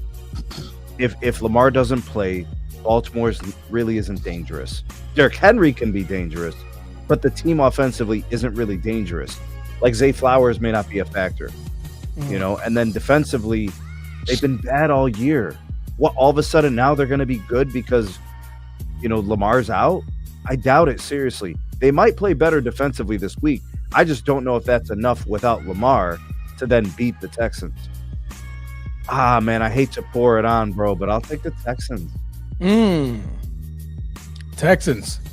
Britt, who we got? Do you mind if I call you Britt? Is Britt okay? That is fine. Britt is fine. I appreciate it. But that's fine. Look, I feel for the Baltimore fans out there, but the defense is my biggest concern. Facts. Even if Lamar isn't there, your defense is my biggest concern. You're allowing every team to score any which way, and you have all pro talent on every level of that defense. And they have Nico Collins is back. Chubb is pretty darn good. CJ Stroud hasn't been looking like his rookie year. I mean, that's not surprising. That usually happens to rookies. People learn their ways, and their defense isn't too bad over there. I gotta go with the Texans on this. I'm just too concerned about that Ravens defense. It just been looking. It's looking like, I don't want to go that far, but I'm gonna say it is starting to look like they don't care. And I know that's not what it is. I know that they do care, but that's not the same defense right now. Brittany, do you think they're rotting from the inside? I don't know. I don't know what it is, but it's like you got Roquan Smith. You got like Marlon Humphreys. Hamilton is back there. You got way too much talent. Yeah. And it's just like, why is it looking like this? So something's not clicking in that locker room right now. And that's my biggest concern. Right. And Cooper Rush, right? Yeah, Cooper Rush. I'm going to say Cooper Kupp. Cooper Rush, he's not the best quarterback, but I think he'll be serviceable. I've seen him in some games against the Eagles where he played pretty well as long as you simplify the offense. So I'm concerned about this defense. So I got to go with the Texans. Baltimore, hear me Hear me now. You're in trouble. You're in trouble. If Lamar Jackson cannot play, he's projected to miss possibly 2 to 3 games. Now, I know last week I had this prediction that they can lose to Kansas City, they can go on a run. No Lamar Jackson, no fun for you. It's not going to be fun. The Ravens are 31st in the league in total defense. How many teams in the league? 32. The Ravens are 31st in passing defense. There are 32 teams in the league. The Ravens are 27th in rush defense. It's 32 teams in the league. The Ravens are dead last in scoring defense out of 32 teams in the league. What more can I say? What's Cooper Rush supposed to do with that? If this turns into a CJ Stroud versus Cooper Rush game, CJ Stroud is going to win. Right. Who was Houston Texans coach? D'Amico Ryans. Mm-hmm. Doesn't he know a thing or two about defense? He knows a thing or two about defense. I believe so. And if CJ Stroud, if you're listening now, I know you just played the Tennessee Titans, so you're like, finally, we got that monkey off our back. We got a dub. This is a game where you show out and you continue that trend of let me see. Bills gave the Ravens 41 points. Cleveland 17. That was the only win this year. Detroit 38 points. Kansas City 37 points. So 3 winning teams, you gave them at minimum 37 points. Bro, the Browns imploded. They benched their quarterback. That was the only guy you beat. Joe Flacco was the only guy you beat. He's not even active anymore. Correct. So Baltimore, you're in trouble. You got some questions that need to be asked, but we're going to save that for the next topic that's going to be coming up. But I have the Houston Texans going in there, and they're gonna possibly do damage. I think if D'Amico Ryans and Cooper Rush are going to be starting, D'Amico Ryans is going to send the whole house at Cooper Rush, and they're definitely going to be in some sort of a 1-5 situation to where they're scrambling to get back to the top. 1-4, excuse me. 1-4. All right, boy, that just felt sad. All right, that just felt Bruce, like a what are we sad about to time. do with John Harbaugh, Bruce? What's about to go down, bro? We're gonna get fired, man. It's gonna be bad. It's gonna be bad. But now that the energy has just been cleansed a little bit, we got Baltimore out the way. Let's woo-saw a little bit. All right, let's woo-saw a little bit. We have a battle of the trash teams. Excuse me. Bruce got to take Baltimore, right? And this Bruce took Baltimore. He started off. He took Baltimore, right? Yeah, he took Baltimore. Okay. Now I'll give you a little leeway. If Cooper Rush plays, are you still taking Baltimore, Bruce? Yeah. That's a homer. That's It's a homer. not. No. I think they're going to get back to their roots, and they're going to really pound it with Derrick Henry all game long. That's why. All game long. You think that's going to be enough? Yeah. All right. You heard it from here, Bruce. You heard it from here. All right. The Tennessee Titans and Cam Ward, the number 1 overall pick, is going to be traveling to Arizona to one of the tied for the shortest quarterback in the NFL, and Kyler Murray, and favored by 7.5 points. Britne, who do we have winning this game, and can Cam Ward get his first victory against one of the midgets of the NFL? No. No. Not this game. I don't even see that highly of Arizona myself either, but I think Kyler Murray was going to give you a little something, and it looks like maybe Marvin Harrison Jr. is broken through a little bit. So I'm curious to keep mindful of that. Not like Arizona's defense, better not like Tennessee's defense. So I got to go with Arizona on this one. Okay. Arizona, Sneed. Yeah, this one's tough, man. So the Cardinals were close one against the Seahawks at home. A really close game against the Niners the week before. They beat the Panthers. They beat the Saints. Those aren't, huge wins. Like, they beat great teams. So they're not impressive, but the Titans are pretty bad. Yeah. So the Cardinals are home. I think they're relatively healthy. Yeah, for the most part. We'll But take except their running back. Their running back is out for the season. I mean, not out for the season, but he's out. I'll take the Cardinals. I think Kyler Murray. This is the type of game. The Titans are bad enough. He could throw 3 TDs. throw for 250. That kind of game. Give me the Cardinals. Cardinals. All right, Bruce, who you got? Pick or two as well. Let's still win. Cardinals. Yeah. I don't know why we took so long on this pick right here. Tennessee is just a bad football team. Arizona is just not that bad of a football team. Agreed. To where they can beat the Tennessee Titans. So I'm going to just move on from that one.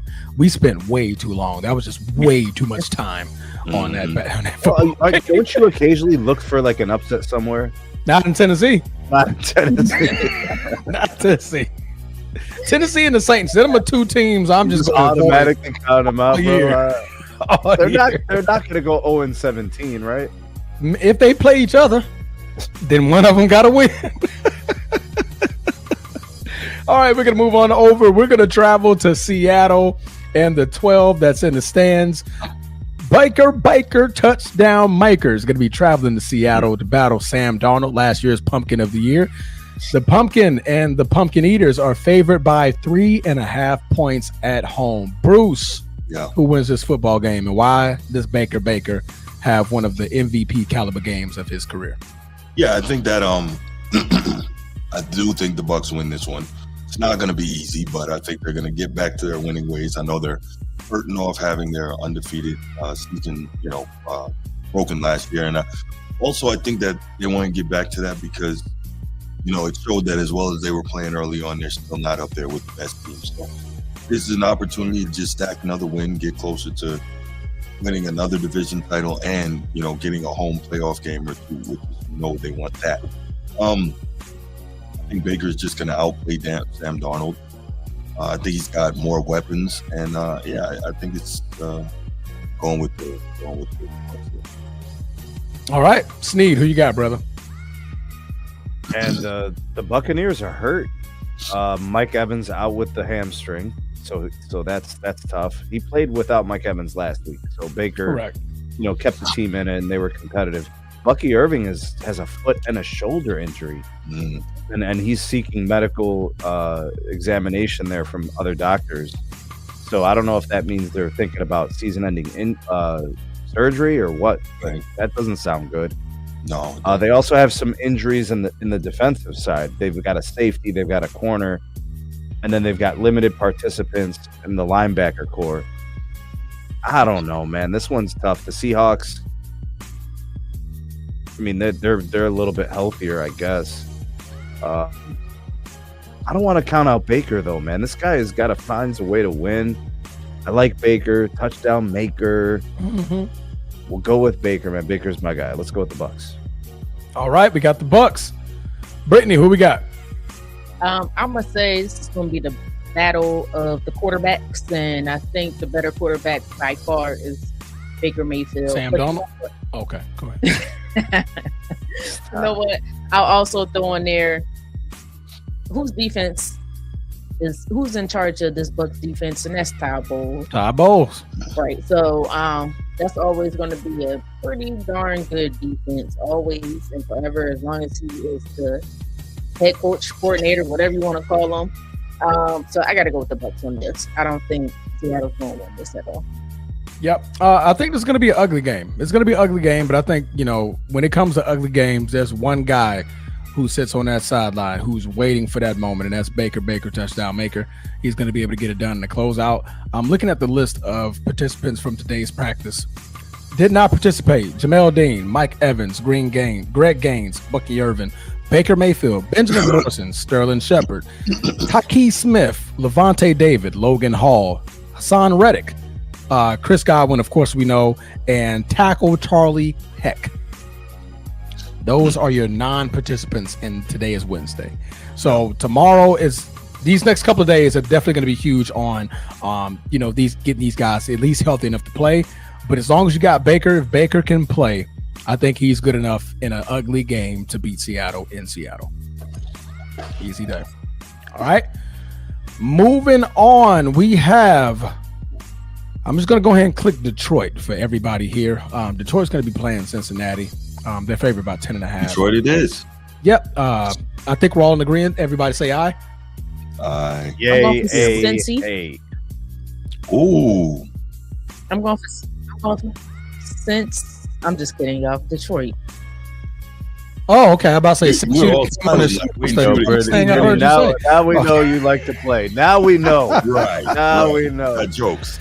Man, I was led astray. Well, she even interrupted as you were speaking, like it was like real. And she's like, "Hold up, wait a minute." She's like, "I got Sensei. Transformers, slow down. I got Sensei. I don't know what you thought." Explanation for sure. Man, what? I needed to hear it because boy, that was gonna get ugly.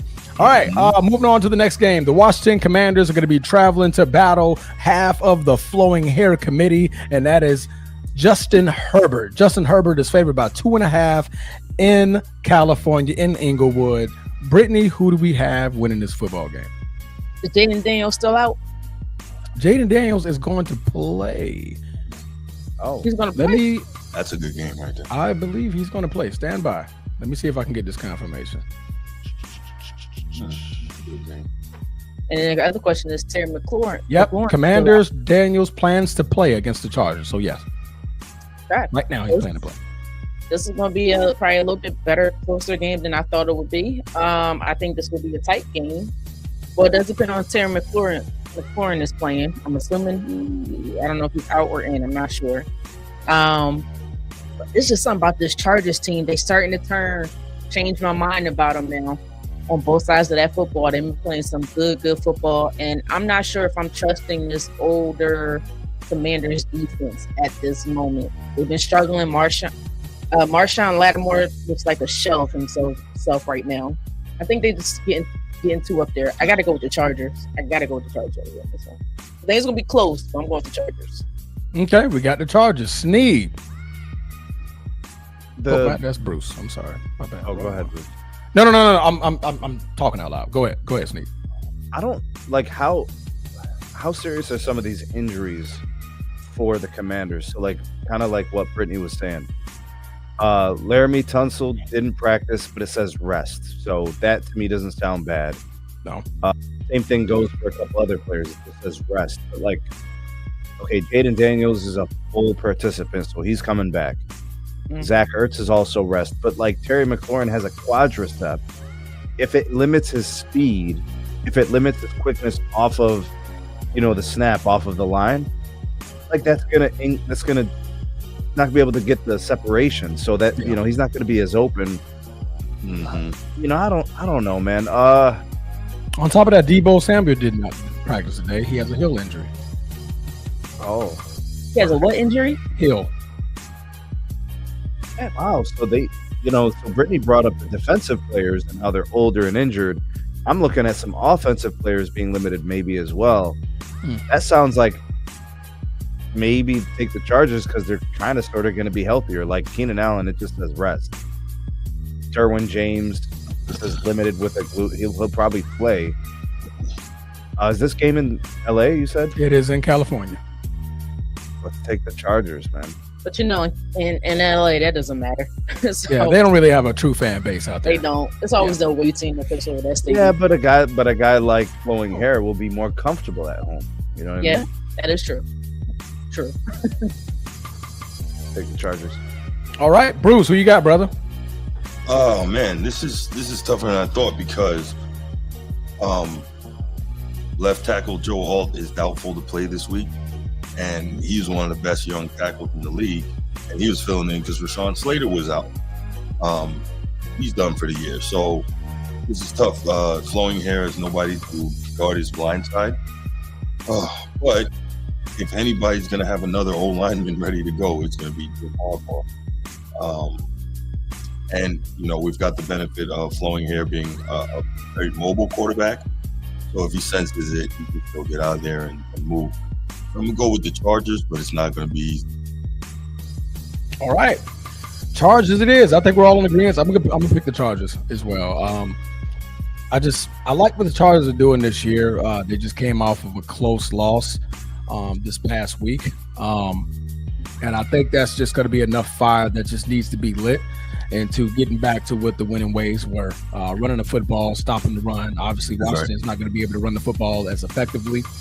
Justin Herbert, like I said, has been playing like an MVP caliber player all season. So yes, he has. I definitely we're going to take the Chargers over the Washington Commanders. Absolutely. All right.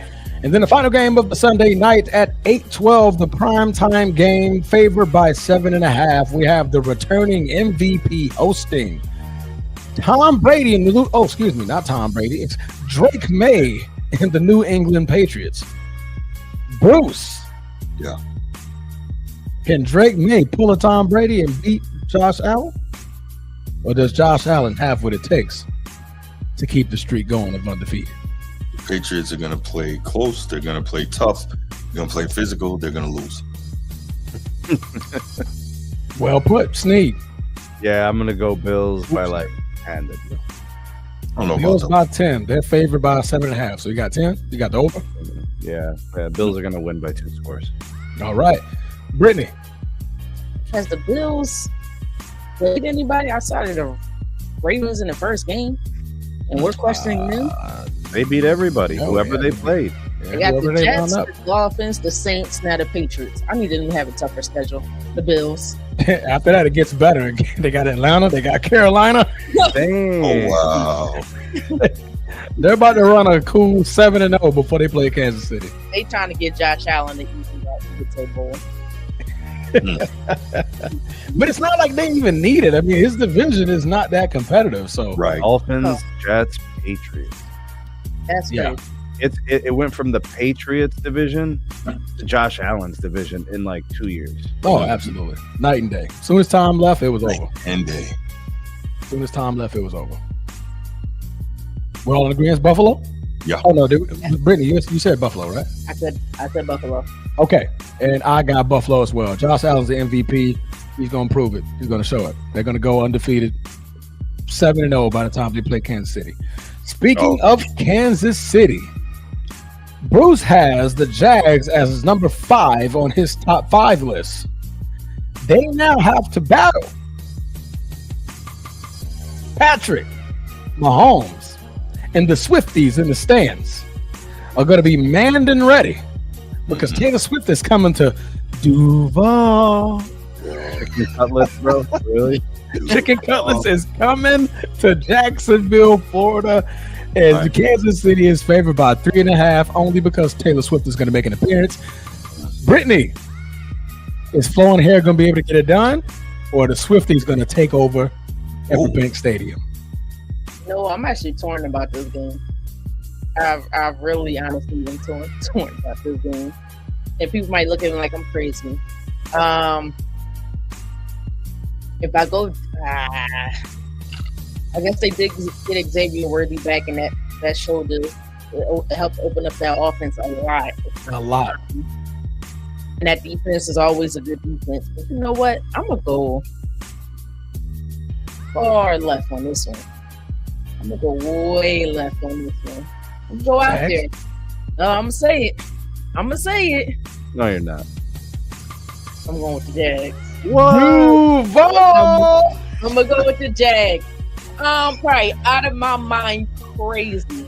But I'm giving them a chance to show me something. Go to Jags. Okay. Jaguar fans, Jacksonville, you have heard it here, Bruce. I've heard it here first. Brittany Monique from Sideline Speaks is picking the Jaguars to beat the 3-time Super Bowl champion, Patrick Mahomes, in Duval. You heard it here first. All right, Sneed, are we picking Duval? Bro, I gotta. We going Chicken Cutlets. I gotta take the Chiefs. They're starting the rally, bro. They're gonna start stringing wins together. They're getting their weapons back. You know, they're getting a groove offensively. They're starting to score a little bit. I know it was the Ravens, but that's all Mahomes needs. Just a couple of wins, and now it's gonna start to kind of snowball in a positive way. I take the Chiefs, although I do think the Jags will be competitive in the game. It's just going to be Mahomes will be the difference. All right, Bruce.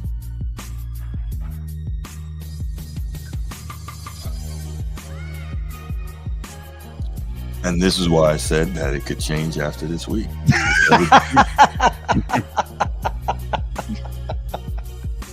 All right, Kansas City it is then. Kansas City, man.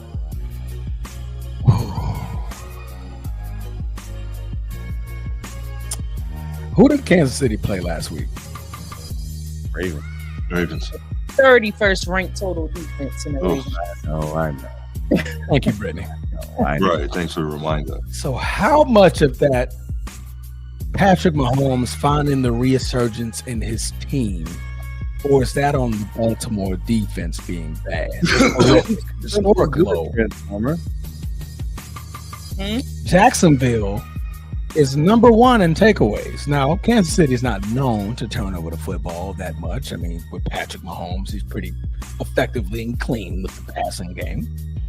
But this defense is giving me a cause to pause on picking teams against them. But then on the other side, Super Bowl 3 times. I look at Steve Spagnuolo, and he hates flowing hairs.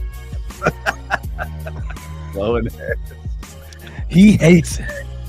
Oh. So Steve Spagnuolo is going to dial up some pressure that I don't think flowing hair is going to be quite prepared for, unless he's just going to continuously hand the ball off to Travis Etienne. You better.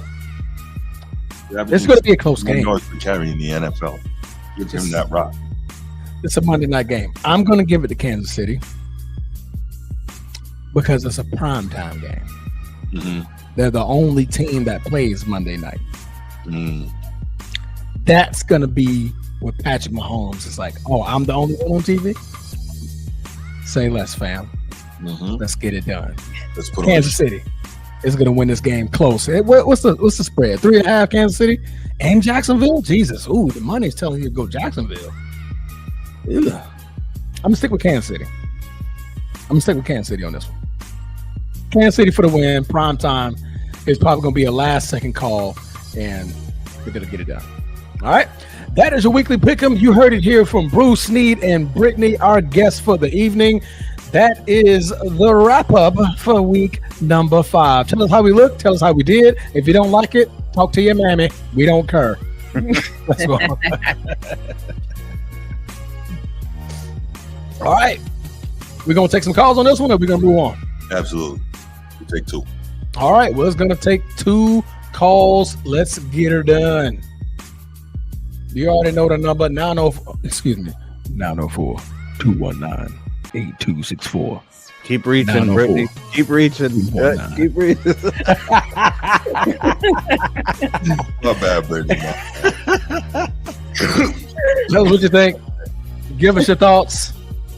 Upset of the week. Did any of us get an upset? What was our upset? We don't have an upset, do we? I think I had a couple, but they weren't like major ones. Yeah. I didn't go with anything crazy, but I did make a couple of picks that I went with the under. Jacksonville over Kansas City won't be an upset. Yeah, it is. Would there be an upset? Yeah, 3-1? He is favored by 3.5 away. Okay. That would be an upset. That'll be an upset. Damn, I'm kind of wanting to change my pick, man. I think Jacksonville's gonna be a competitive game. Commanders win, that would be an upset. Yeah, against the Chargers. New England will be an upset for sure. Buccaneers get the win in Seattle. That's an upset. That's gonna be a good game, man. It's gonna be some good football, man. I ain't got to stress, man. My Packers ain't playing, so we took the night off. The Ravens are only giving up 1 point, bro. Mm-hmm. So it's going to be an awakening of the defense and Maybe Derrick Henry. You know, they're just assuming he's not going to fumble the ball. And I hope so. I hope they're smart enough to. Yeah. All right, guys. Well, let's go ahead and we'll take it to the next topic here. Let's stop this wonderful music in the background.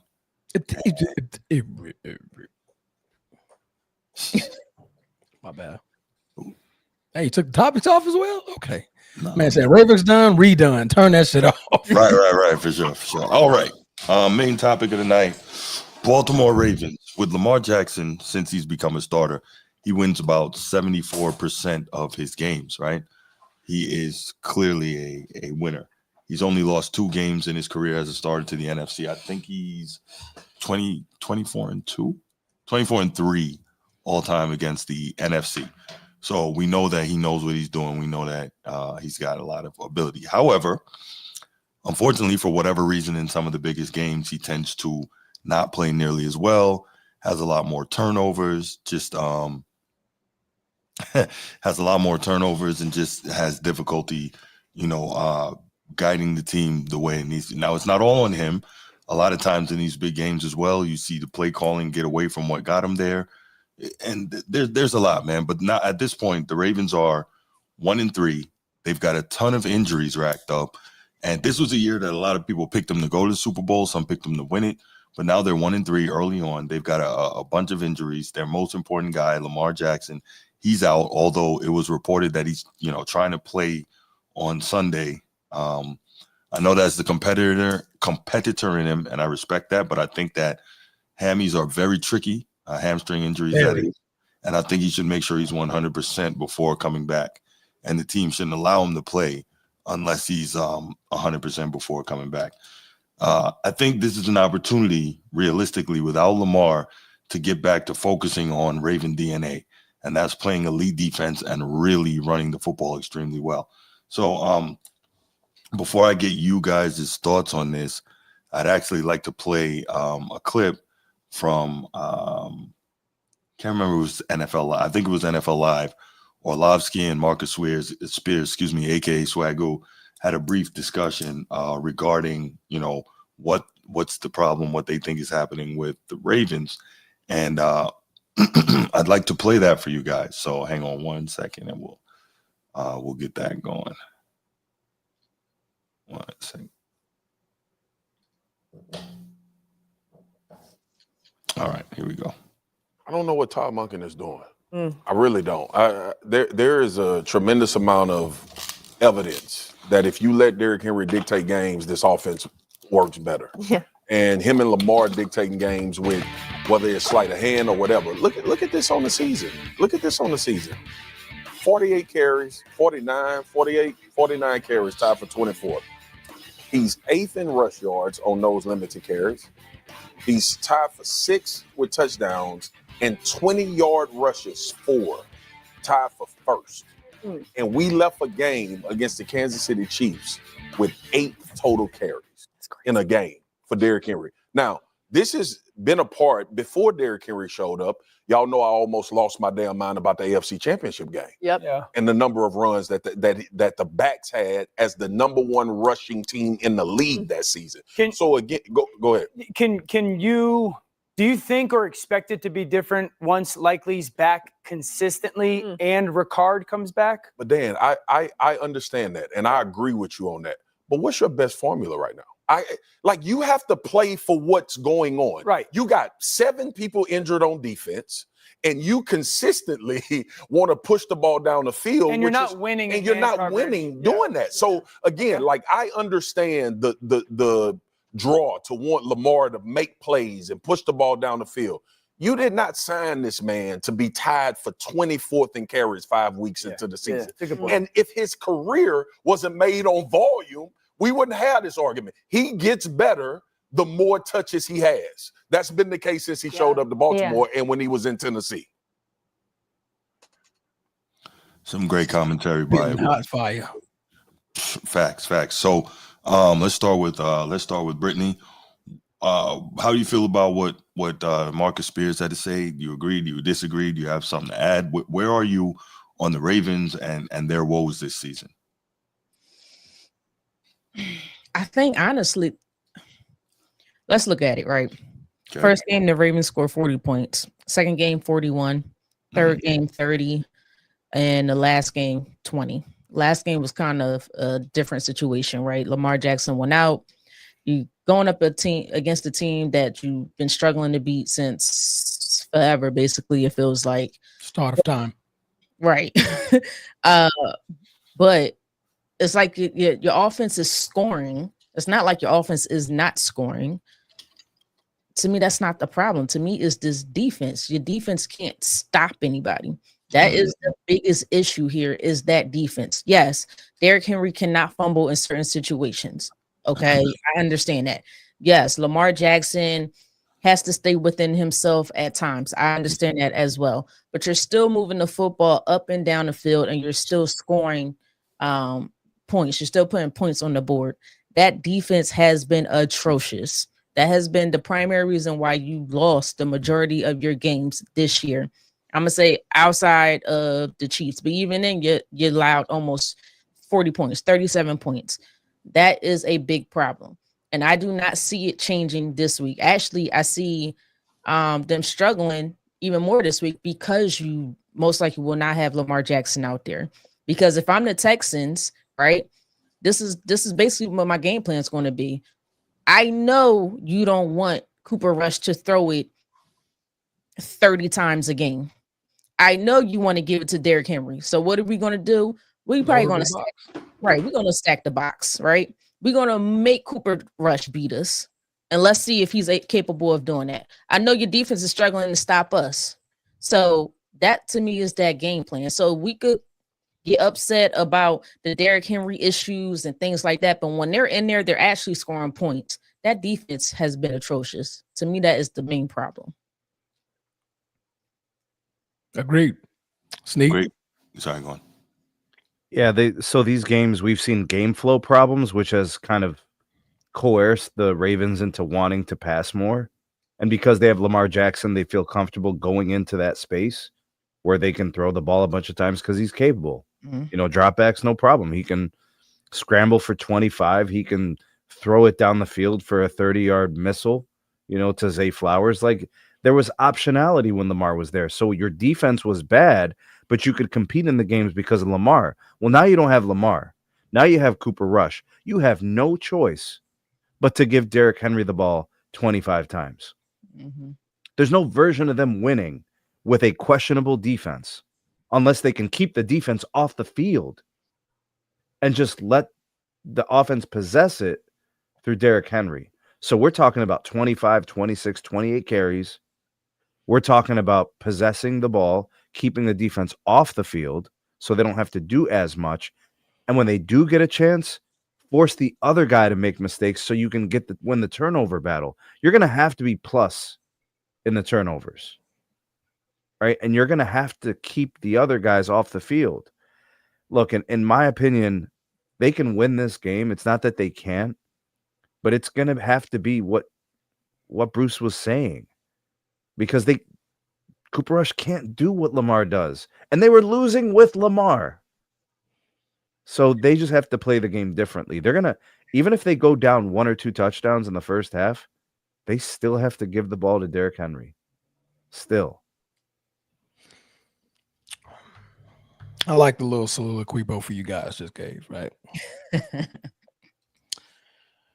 Why the hell are we talking about Derrick Henry? Because they can't win any other way. Has he not played in the first 4 games? He has. What's been the result? The first couple games were cool, and the last couple games were awful. Does Derrick Henry play offense or defense? He plays offense. So the Ravens can score, correct? They can score. Yeah. When they had Lamar Jackson, they could score. Yes, they could. 40 points, 41 points, 30 points, and give it as you may, 20 points against the Kansas City Chiefs. So they could score. I want to remind everybody who didn't get a chance to listen to the weekly pick'em about the Ravens defense. 31st out of 32 teams in passing defense. 27th in rushing defense out of 32 teams. 32nd, meaning dead last in scoring defense. Overall, you know what that puts you? Total defense, they're second in the entire league, is worse behind the Dallas Cowboys. Transformer, is there a possibility that now the defense realizes there's no Lamar to save them and they have to come to play? When did they forget that? At this point in juncture, the Baltimore Ravens are thinking none other than Super Bowl. Yeah. None other. We don't care about divisional titles. We don't care about MVPs. We don't care about none of that. We are supposed to win the Super Bowl. When did that fade? What week are you going to say that was no longer a thing? Because I don't think it's a thing anymore. I mean, after week 1, it was in question. No, after week 1, I mean, you could at least say, like, okay, bad ending to the game, but it was the Bills, and they'll see them again. Week 2 was the Browns, who imploded. But like week 3 and week 4, I mean, that was like put a fork in them. Who's saying Super Bowl for the Ravens is even a possibility at this point? I'm saying that was supposed to be your mentality going into this season. Right. So if you lost that in week 3, you got a huge problem. Yeah. Because right now, all of that prolific offense, the lightning and thunder that I called Lamar Jackson and Derrick Henry, they doing what they got to do on the offensive side of the football. What the hell are we doing? We're doing nothing. We're letting Danny and Mammy just run all over us. They can throw on us. They can take the ball away. They can do all of these things. We can't stop a nosebleed. We're 31st in the league in total defense. I've never heard a Ravens team, period, be mentioned in the 20s like that, let alone 31st. When you hear teams like the Pittsburgh Steelers, Cleveland Browns, Baltimore Ravens, what's the first thing you think about? Defense. You think defense. Defense. You think defense. This whole vision has flipped. We're now known as a team that can put up so many points, but can't stop a damn nosebleed. So why are we talking about Derrick Henry? Derrick Henry is not playing linebacker. Derrick Henry is not playing D lineman. He's not playing corner. He's not playing safety. Derrick Henry, we seen him have a $150. We seen him have 2 touchdowns. We seen that already. So what the hell more can we get from Derrick Henry that's going to fix the problem? The problem is our defense. Right, but if your defense is always on the field getting cooked, the hope is you possess the ball, you give Derrick Henry more than 8 carries, and you keep your defense from having to get taxed, spent too much time on the field where they're getting cooked. You keep those. I'm not saying he's gonna save the day. I'm saying it gives them some kind of a strategic chance.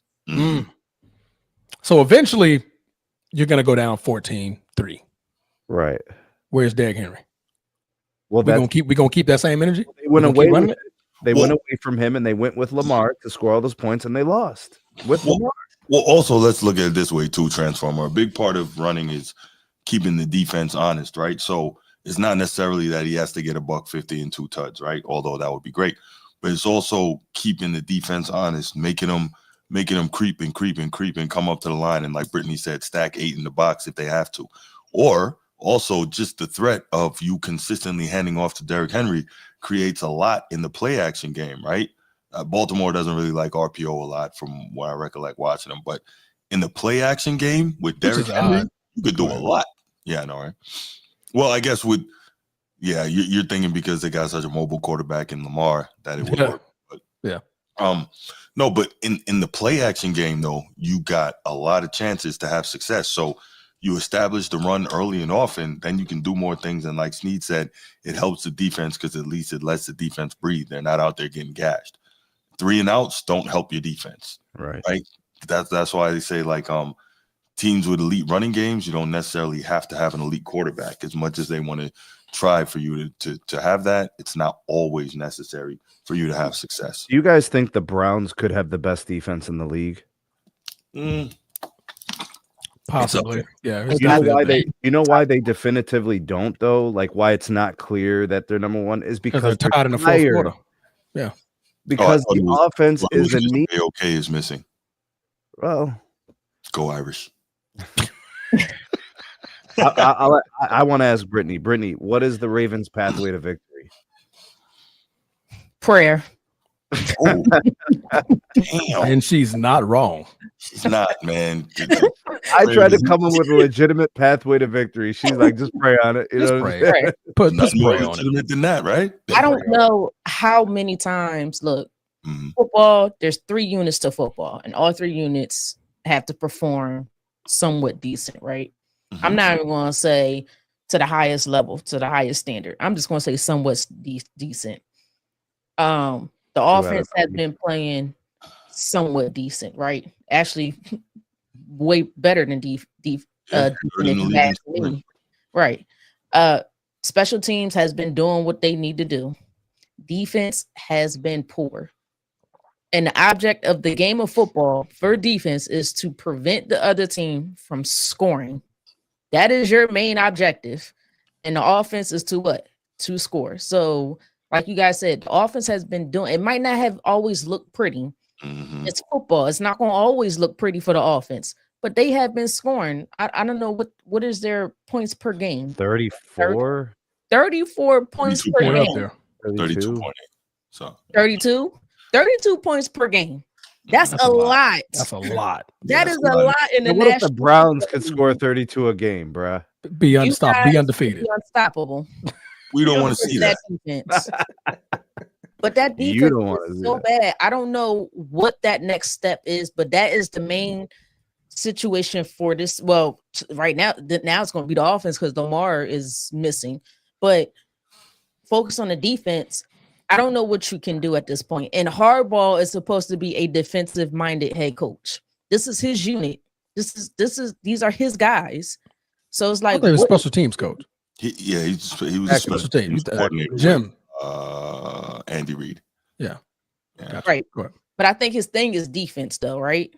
If I can recall, I thought I it was mean, they for a lot of his career there in Baltimore, they have had very good defensive teams. So I think that assumption would probably be fair.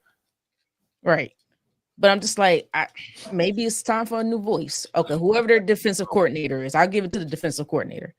It might be a time for a new voice because I don't know. You have too many talented players on this team. Something's too not many. clicking.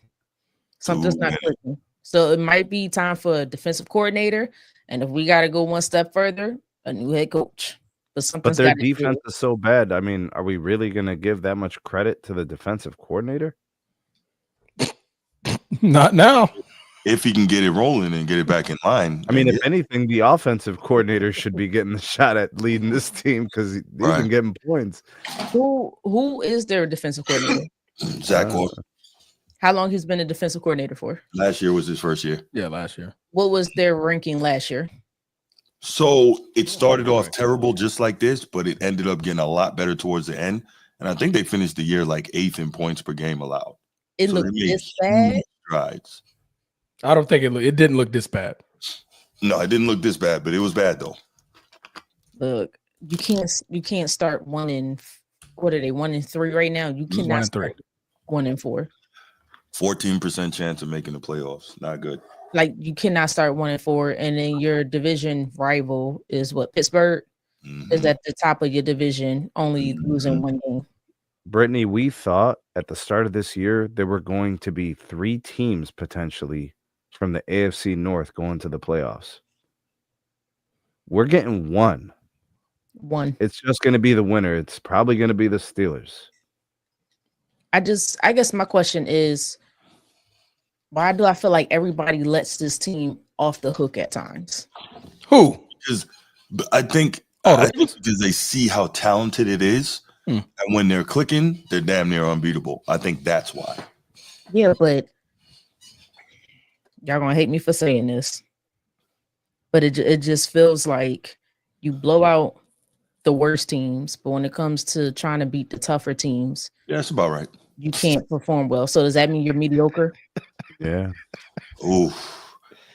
Has it come to that now? They're better than mediocre, but the way you framed it, like I get Are it. they? If you can only beat the bad teams and you lose to the good teams, you're in purgatory. You're not really that much better than the bad teams. Because there's clearly so many teams better than you because they keep beating you. Mm-hmm. So you're either the elite and the tops or you're just everybody else. Fun fact. We were talking about last year's Ravens defense. Well, at least they're playing up to par as far as the passing defense is concerned. Last year, they ranked 31st in passing defense. There you go. What are they this year? However, they finished 10 in total defense. You know how? Mhm. They were number 1 against the run. Mm-hmm. So they knew how to stop the run. They just couldn't stop a nosebleed in the back. Well, they better remember how to stop the run. Now with Matabuke gone, you can't stop up front, back, side, front, left, back, hop with it, skip, left turn, foot, Charlie Brown with it. You can't stop nothing. For real. You can't stop. And we're talking about Derrick Henry. Transformer. Steve's got a good comment on the What's that? firing potentially of John Harbaugh. Okay. He says firing him would be panicking. Do you agree? No. After Thank 17, you. how many years since they won the Super Bowl? They won in 13 years. So this Super Bowl will make 13 years since they won the last one. So after 13 years, I don't think that's panicking anymore. No. Yeah. And let's remember, Steve, we already know that it's out there, it's reported and sourced, and Bisciotti said that he probably would have been gone if, basically if not for Lamar Jackson saving his job. Why do you think he loves Lamar so much? Lamar saved him. Yes. And they almost ruined that, remember? Yeah. If he was Superman, he'd eat a kryptonite sandwich for Lamar. He loves that guy because he knows Lamar saved his job. Yeah. And I don't clearly understand. You can't just get rid of him because dude's earned a bad season. Every season has been bad when it came to the end. Every single one of them. They all ended the same. Yeah. We either forgot to run the football one year. We either didn't put Lamar Jackson in the correct situation another year. We all of a sudden started to turn over the ball in the end zone in another year. That's on the coach. Yep. That falls on your bad or good season as well, right? So now they're just crumbling at the beginning. Right, we can only imagine what the end gonna look like. Go ahead, Sneak. The way they look is bad. It's not like they're just losing games like any old regular way. They're like out of character. Like Bruce has talked about, the defense has been the hallmark, the trademark of this team. That's like gone, absent, and there's all this investment into the defense. Yeah. So like the thing that you've heavily focused on that should be strong is way out of where they should be. Like they're not even close. Yeah. To be ranked 31 and 32 and all this, dude, that is inexplicable. There's teams that don't have good defensive players that rank 28th and 29th. Correct. This to me, and this is why I push back on Steve's comment. To me, they look like they are disorganized on defense. There is no accountability on defense. And if I'm looking at week to week, it's kind of worse. It's kind of gotten worse. What has improved defensively in 4 weeks? Nothing. They played what did I say? They played a tough schedule. They play Houston coming up next. They got the Rams coming up after that. Bro, if they didn't have the Browns in the first month of the season, they would be winless. There is proof and evidence to believe they would be 0-4 if they didn't play the Browns in the first month of the year. Why y'all making me defend Baltimore? By that logic, should Pittsburgh have fired Mike Tomlin? Mike Tomlin ain't dealt the MVP multiple years in a row at quarterback. Bro, they're giving him a quarterback carousel. Right. Russell Wilson. Mason Rudolph. What's the Duck Hodges? Duck Hodges. I think they had a duck throwing the ball, bro. Justin Fields. The thing about Mike Tomlin, he kept that defense legit all them years. He just had bad quarterback play, right? Ever since Ben Roethlisberger, they haven't been able to figure it out. John Harbaugh has had the multiple time in a row, either 1 or 2 in the MVP race. But Steve, am I supposed to do? It's not just Henry fumbling the ball 2 games away. The defense has been bad in all the games. Every single one of them. And there's a tide that changed, right? So with Mike Tomlin, nothing really changed. Like his strength stayed his strength, right? Which was the defense, right? John Harbaugh, it's been a whole freaking 360. What are we looking at now? They're no longer even about defense at all. It's all about offense. And we're just getting our backs blown out like we just some prostitute in Las Vegas. Have Steve call, bro. It's getting our backs blown out. Let's go ahead and let's take 2 calls on this. Y'all see the number on the bottom of the screen. 904-219-8264. 904-219-8264. Give us a call with your thoughts. We'll take 2 calls on this, and then we'll get this last topic and get up out of here, yo. Bruce, I'm sorry, man, but the Ravens deserve to get cooked 3 times the hard way, bro. Like a prostitute in Vegas. Are you hearing me sitting here making excuses? No, it just sucks, bro, because I know it's your team, bro, but the defense is atrocious. It's embarrassment. That's correct. You know who came up with the topic? Bruce. That's Bruce's topic. Bro, is Ray Lewis talking? Is Terrell Suggs talking? Any of the guys from Ray Lewis ain't walking through that door. T Sizzle ain't walking through that door. They need to. Facts. Ed Reed is definitely not walking through that door. Yes. Like they need to call them, bring those guys in, and coach. Like talk to these guys. I don't know what's going on. Yeah, they're not playing like out. Facts. What's up, Steve? Yo, what up, Steve? Bruce? What up? Hey, brother. Thank you, man. I appreciate you. Yes, sir. What up, Twizzler? What's happening? What up, Steve? What's up, Miss Britne? Hey, how are you? I'm blessed. Listen, I'm not trying to troll. I mean what I'm saying in the chat. Listen, I have no problem with holding Baltimore's defense accountable. I have no problem holding Harbaugh accountable. The only reason I brought up Tomlin was because the comment was said, it's been how long since Harbaugh won a Super Bowl. Well, you could make that same argument for Tomlin then. Now, granted, the dynamics are different, but it's like if we're going to go by that logic, it's like, well, they're both been playoff teams and they can't get it done ever since their Super Bowls. So that's the only reason I brought up Tomlin. I'm not advocating for firing either one of them. I'm just saying. But as far as, listen, this is what I was calling the other day. It sucks that Baltimore's 1-3. I get it. I'm not a fan. I'm laughing about it, but I hate even calling in and defending it. But the defense has been bad. But let's put this in perspective. Their defense has played Buffalo, Detroit, and Kansas City. Now, are those would you say those are probably top 10 offenses in the NFL? I would argue yes. Yeah. Like their defense isn't looking good. The numbers are bad, but they're playing top 10 offenses.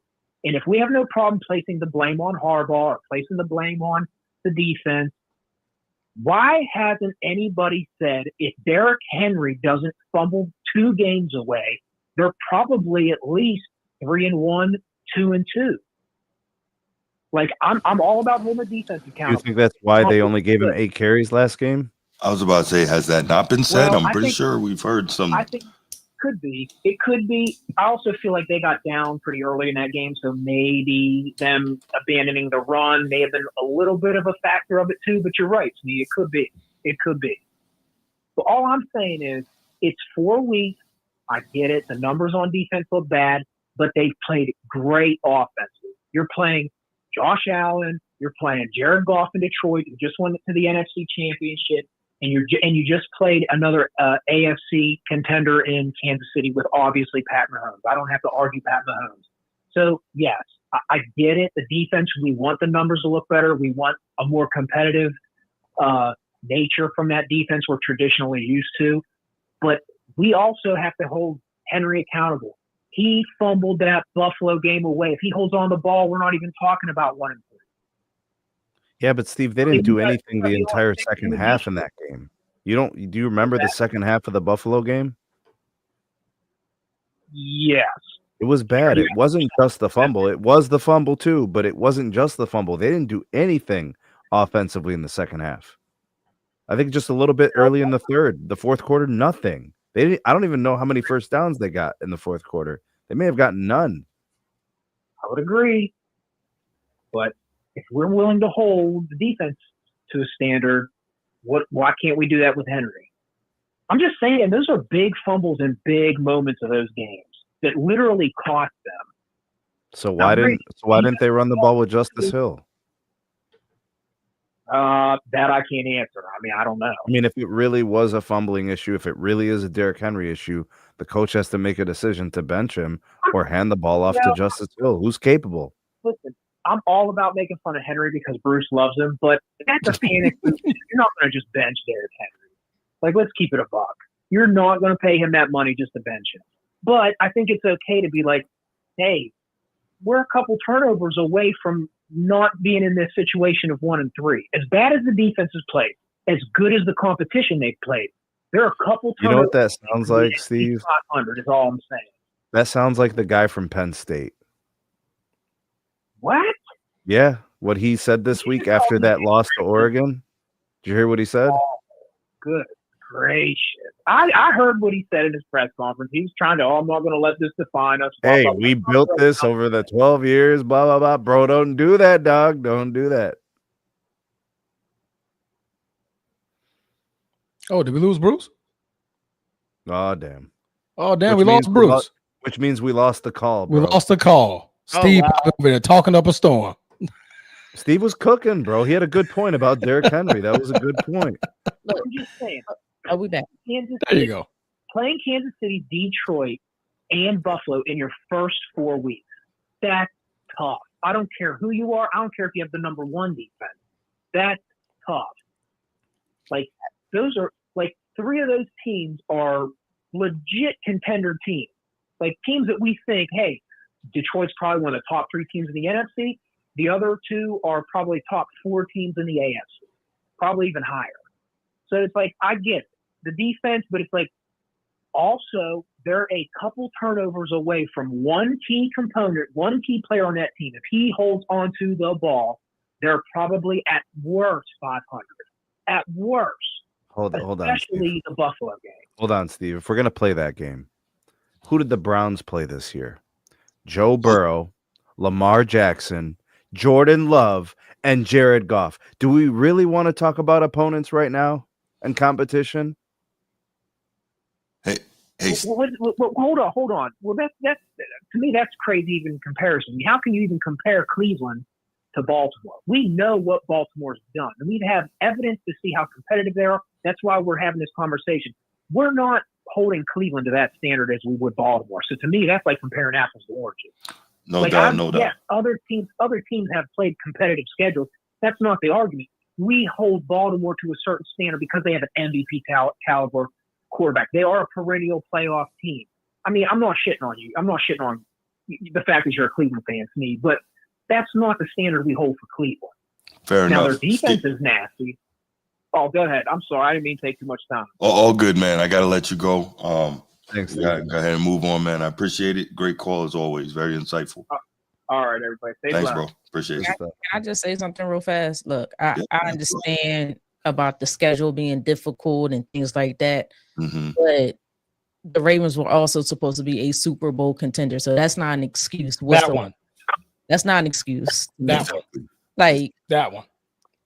Games might be tough or whatnot, but you're supposed to make the plays while you had the opportunity, and they did not do that. Especially, I understand the 2 fumbles by Derrick Henry, but especially on the defensive side of the ball, where this team has been known for many, many years to be a defensive team.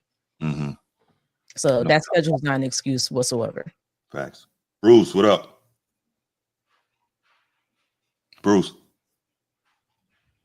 can you hear me? How you feeling, Bruce? Bruce? I'm doing all right, man. Thank you. You don't ask him how he feeling. We currently cooking the Baltimore Ravens. You're gonna ask him how he feeling. Hey, Bruce, Bruce, why you up there looking like an old grumpy old man? Man, what enthusiasm, Bruce? Hey, Bruce, man, go ahead, man. What you got?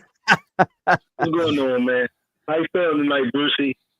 I'm maintaining, man. What's going on, Sneed? What up, brother? Blessed, man. How are you? Well, it's going to be a long season, fellas. It's meant to happen. This is meant to happen. So this is meant to happen. So John Harbaugh. Oh, you got the love for Transformer, dog. Oh, what's up? I'm sorry, Mr. Transformer. You got no love for Britne, bro. Britney's fantastic, bro. Don't want it no more. Listen, Sneed, It's I forced. said hi, everyone. You heard what I said? This collapse is meant to happen. But look at it. I'm looking at it in a different perspective. What if Cooper Rush do get us these next 2 wins? Then what? So we got to look at the bright side of things, but it's looking bleak. News came out today that Lamar was supposed to you think about playing. There's a chance that he play. Well, I think personally, to be real, from a person that's, a true Baltimorean, but a true Baltimore fan, I think he quit personally. I'm just calling it is what it is. He quit. Well, come on now. What? Patrick Mahomes would have taken that thing. Come how many times have you seen Pat go out there with a busted ankle or a busted leg, tie this motherfucker up? He ain't know see what I'm saying? He ain't got that. He quit. He wasn't. Come on, man. He quit, bro. All of a sudden, there's noise coming out. He all of a sudden he might be able to play Sunday. Come on, bro. You quit. That's all. That is what it is. I can't see that, man. All real ones know he quit. Even though we still need a new voice, John Harbaugh time is up. We ain't been to the Super Bowl in 13 years. Right. Lamar saved his job back in 2018. Biscotti was getting ready to fire him. Yep. He said, "One for you save you this next game is." I think Flacco got hurt. Ain't Destiny something else. Saying Flacco got hurt. Lamar came in. They've been hitting the ground running ever since then. But Lamar saved his job now. For sure. He was already on the hot seat. I know Biscotti tired of him now. Zachary Orr, he needs to go. I don't know what's going on with him. I just don't think the guys. He ain't got his voice not strong enough for the guys. We need Rex Ryan. We need Rex Ryan back. I know it never happened. I'm just speaking. It could. It's going. Rex Ryan and Harbaugh will bump heads. They already be talking crap about him on getting up every goddamn morning. You know what I mean? So it wouldn't work unless Harbaugh's out the door. Yeah, that's what I'm saying. You need Rex Ryan as the head coach. Yeah, I'm with you. Yeah. They're gonna bump heads if he comes. So like I say, Scotty, they fumbled the ball back in 2013. We had our future coach and Mike McDonald. I think Harbaugh showing up to the front office, but that's my theory, and so I knew that wasn't gonna happen. But we had our coach Mike McDonald, young defensive coordinator, stud. 2013, I believe our defense won the Triple Crown. We was number 1 in every category in the NFL. Just 2 years ago. Think about it. How far we dropped. And basically still got the same nucleus of players. Man, hey, it's meant to happen, man. Derrick Henry, I need to hold on to the ball, of course, but I think this game they're gonna give him the ball about 27, 30 times. If I was the offensive coordinator, Monken, come on, bro, throwing the ball too much. It's crazy to me that Derrick Henry only ran the ball 12. What? How many times in that Kansas City game? 8 times. 8 times. How many times? 8. Ocho. An absolute joke. Yeah. He's been fumbling, Brucey. That ain't got nothing to do with that. It just, they want Lamar to throw the rock. He's the money guy. But he's been fumbling. Million guy. Mm-hmm. And shout out to Spags. I mean, he always called it great game against the Baltimore Ravens. Is this a new time? I mean, whoop-de-doo. It's not new time. Whoop-de-doo. Spag always give them all problems, bro. Always. Roquan Smith, I think you need to get some of that money back, bro, because you've been disappearing in a lot of games. You want his money back? Give the receipt. I say, hey, where are you? You ain't got no sacks? I mean, 0, bro. Not even a half a sack, I don't think. Where are you, Adafe? They stick the first round pick on you. Come on, bro. It's time for him to go. Man, listen, man. It's all meant to happen now. Look at the bright side. Cooper Rush may. Just get us one going to the bye, and hopefully Lamar come back after that. That we go on a little run or something, go on a little streak. That's how I'm looking at it as a bright side.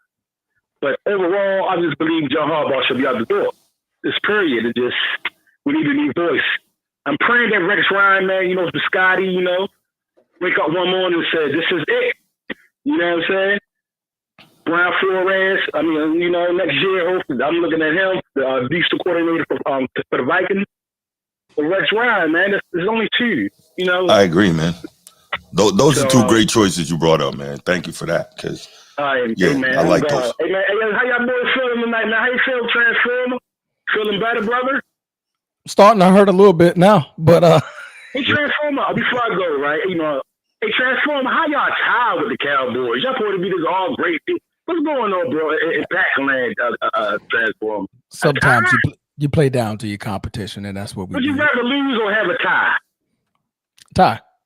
Oh, yeah. Oh, The standings matter. Yes. all right, Yeah. man. Hey, man, y'all boys have a great night, man.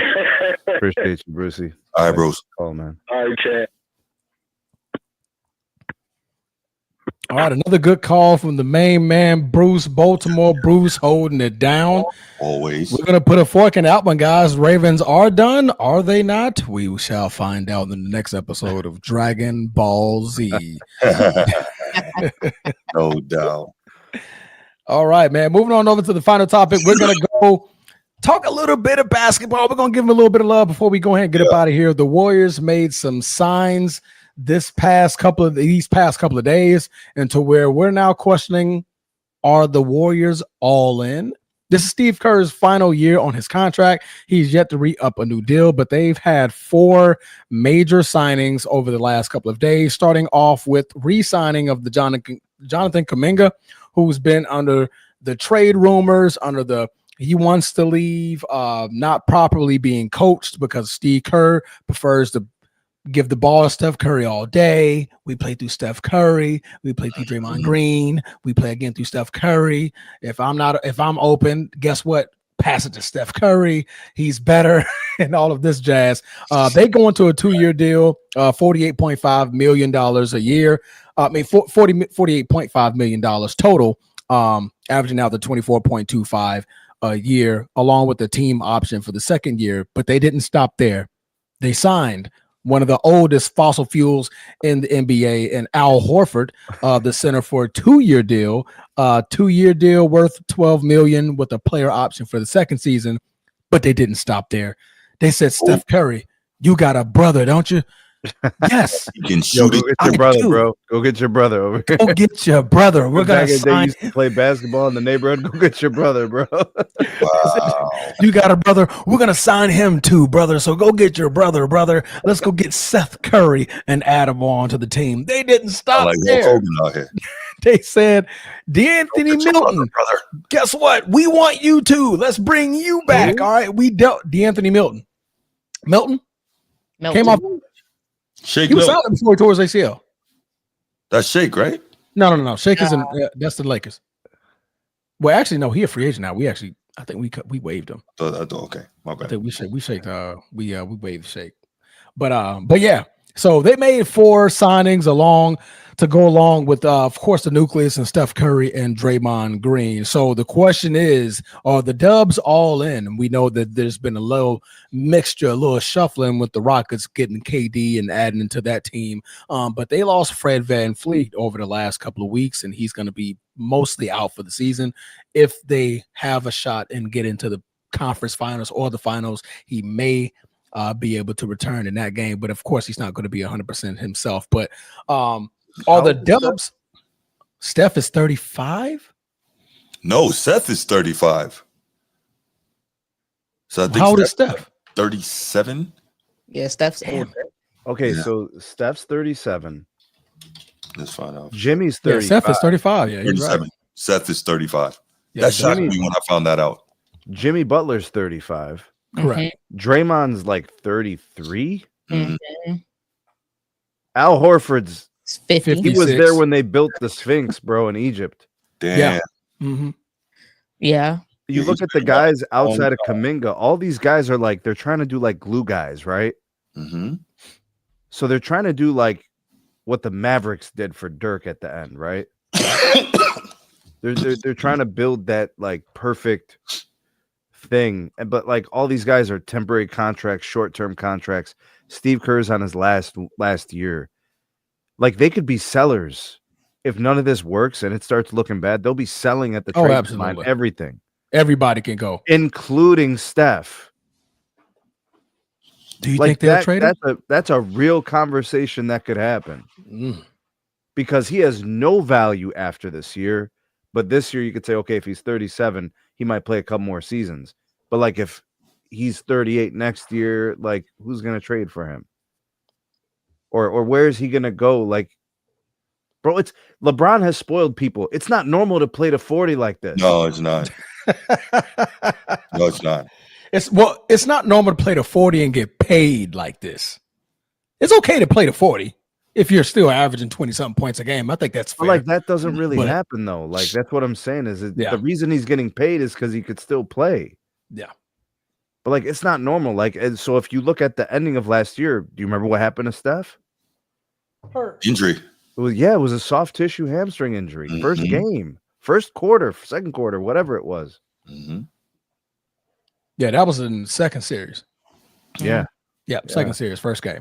Yeah. And Jimmy Butler said, well, I ain't come here to beat a man.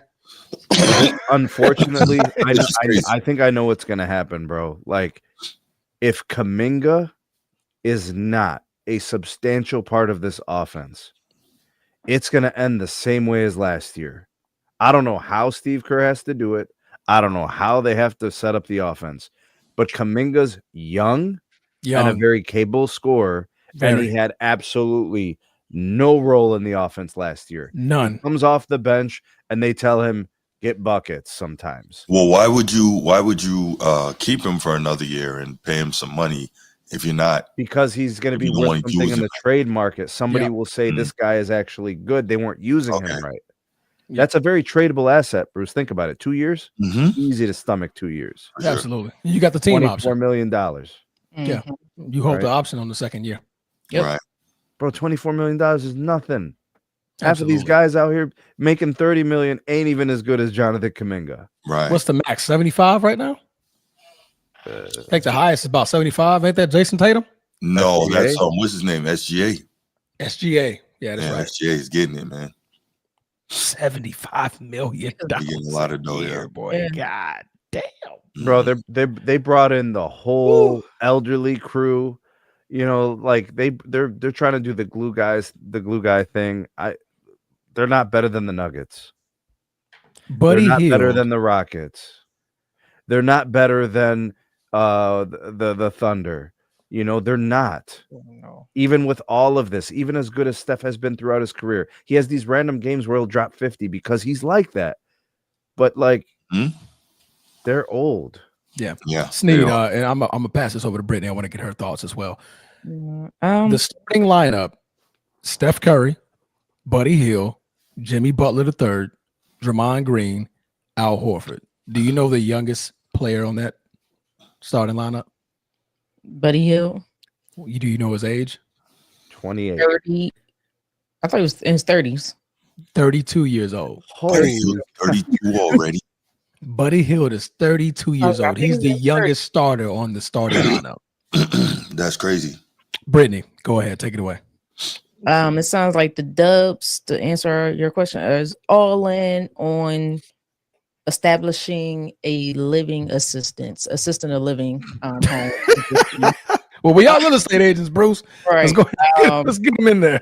They are trying to hang on. You know, the no disrespect to my guys who are currently balding, but that last little bit of hair that men be trying to hang on to, that's what they're trying to do with this. I came home a long time ago. She ain't talking about me, The bro. last 7 hairs, bro. What is this? I came home.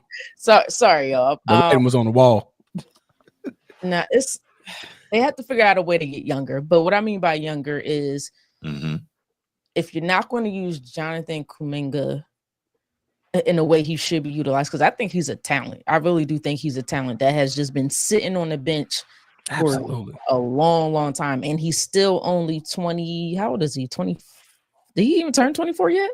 Jonathan Kuminga, stand by. He is 22 years old. 22. Oh, He turns 23 in Very 5 days. so he never had, outside of his rookie deal, this is his first extended. Yeah. This is his Yeah, first he's been extension. trying to get his big deal. Yep. Yeah. So he's the best youngest player on this team, and they don't want to utilize him because they still trying to hold on to that so-called weld oil machine that's no longer weld oiled. So look, I have respect for Steph Curry, but he's up there now. He's not the same player. His shooting will always be on par, but he's not as consistent as he once was. Jimmy Butler, if Steph Curry goes down, to me, Jimmy Butler is not a number one. I'm sorry. He's just not your number one. He told you that. Right. Like he and then he also gets hurt. Draymond Green. I don't know why they have been trying to hold on to this guy for Hall of Fame. Hall of Fame. Like, it's time to let him. You should have. To me, you should have been traded him. It's time to let him go. Steph Curry. Be honest with you, with the way they want to play, I actually like that pickup because of his shooting. That's what they want. They want a couple guys who can play defense and have the shooters around them, set screens, and just give off threes. That's Britne, what is Draymond Green's value without Steph Curry in a trade? Nothing. Exactly. Nothing, because he's the guy who makes sure Steph gets the ball to shoot it up. That's all he is. Like, without Steph, he does not have any value. So to me, this is done. They'll get their maybe their 6, 7, 8 seed. I'll give them that, but they're not going further than Yes, that's what I was thinking of. But they're not going further. That's real. The first round, in my opinion. That's real. Bruce, I believe that's your guy, ain't it? I'm about to boot him. Oh, yeah. Yeah, let's go ahead and boot him. Disrespectful comments. Wow. Clyde Drexler Airlines. Yeah. But let me tell you something. Was another one that wasn't trying to let it go. What's up, Rick? Clyde Drexler can play for this team. You match their age. Wow. Wow. Yeah, he might be able to play for him now. Yeah. You might be right. But yeah, man, Bruce, any final thoughts? I have the Dubs all in, man. What is your final take on this, man? I think they're trying desperately. I think that they're listening to Steph say that he still wants to compete for a championship, but I think it's unrealistic. He had a hell of a run, but you can't tell this guy like, nah, it's over for you. We're gonna rebuild, because then the chances that he might want out and if he still thinks he can play, he might want to go somewhere else. And so they're like, we want this guy to retire in a Warriors uniform. So I get it. They're doing the best they can to surround him with inexpensive talent that can contribute. But we'll see. I mean, we keep getting back to the other point of, can he maintain his health through a season and a long playoff run? We know what a slog that is. And even if he can maintain his health, is this team good enough at their age to match up with those young Lions in the West? Probably not. So that's my final thought. Young Lions, but they're gonna get ran off the floor. Yeah. All you gotta do is just run. I have a question for you guys, and maybe I'm just going too far left. Do you think, because like you guys said, this is Steve Kerr's last year? Well, he hasn't re-signed a deal yet, so this is his last year on contract. Yes. Do you think, because when Steve Kerr took over the team, they were kind of headed in a pretty good direction under what was it, Mark Williams? Mark Jackson. Yeah, thank you, Mark Jackson. Do you think Steve Kerr can develop a younger team? And maybe this is why they're trying to hold on to all these old guys. I'm not sure if he's that type of coach. Like, can he do what Larry Brown did with the Sixers or the Pistons, where they were young, but he knew how to mold them and develop into a quality team? That's an easy answer, Britt. The answer is no. There's no proof. He would have done it with Kuminga. Right. He would have done it with Moses Moody. Right. He would have done it with those players. He's yet confident in the older guys and his, the people that got him where he's at. Right. Mm-hmm. He's a 4-time champion because of who we got.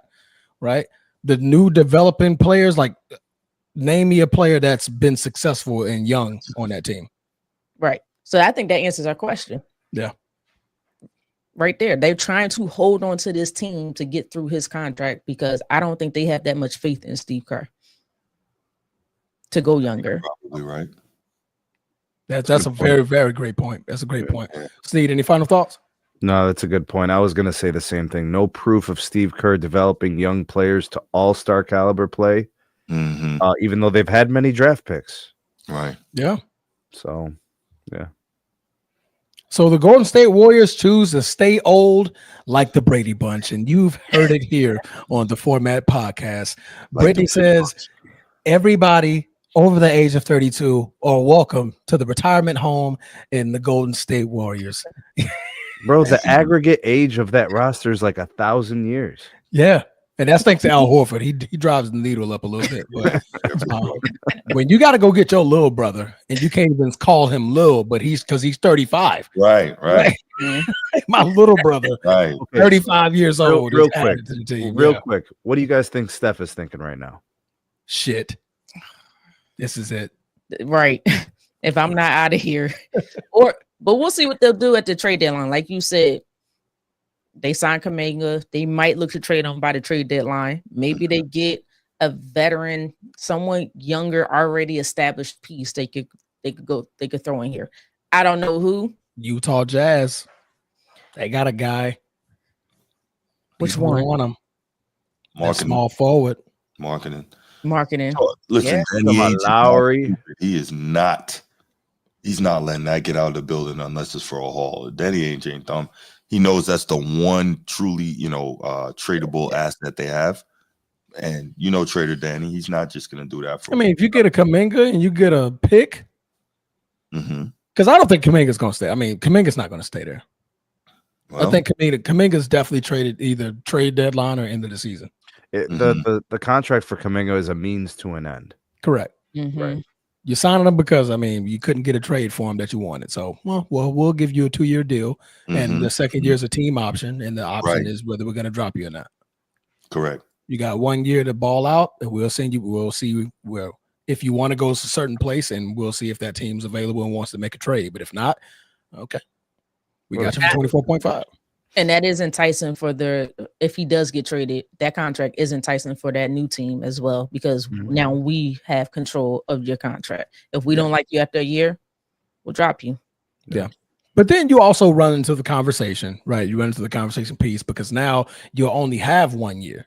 Is he going to re-sign for what you're trading for? Could you convince him to stay there? So now it's a risky type of trade because now the team taking him, I only got 1 guaranteed year. And if you don't like it here, I just lost out on a pick and a player. Well, you know, wherever he goes, he's got to feel good about getting a long-term contract there. Absolutely. That's the point. Really what this is all about is if you invest 4 or 5 years into me, then let's rock. You know what I mean? Let's go. Let's sign it right here. At the end of the season, they can do that. I think at this point, Kuminga wants the opportunity to show that he could be a star on the team. Absolutely.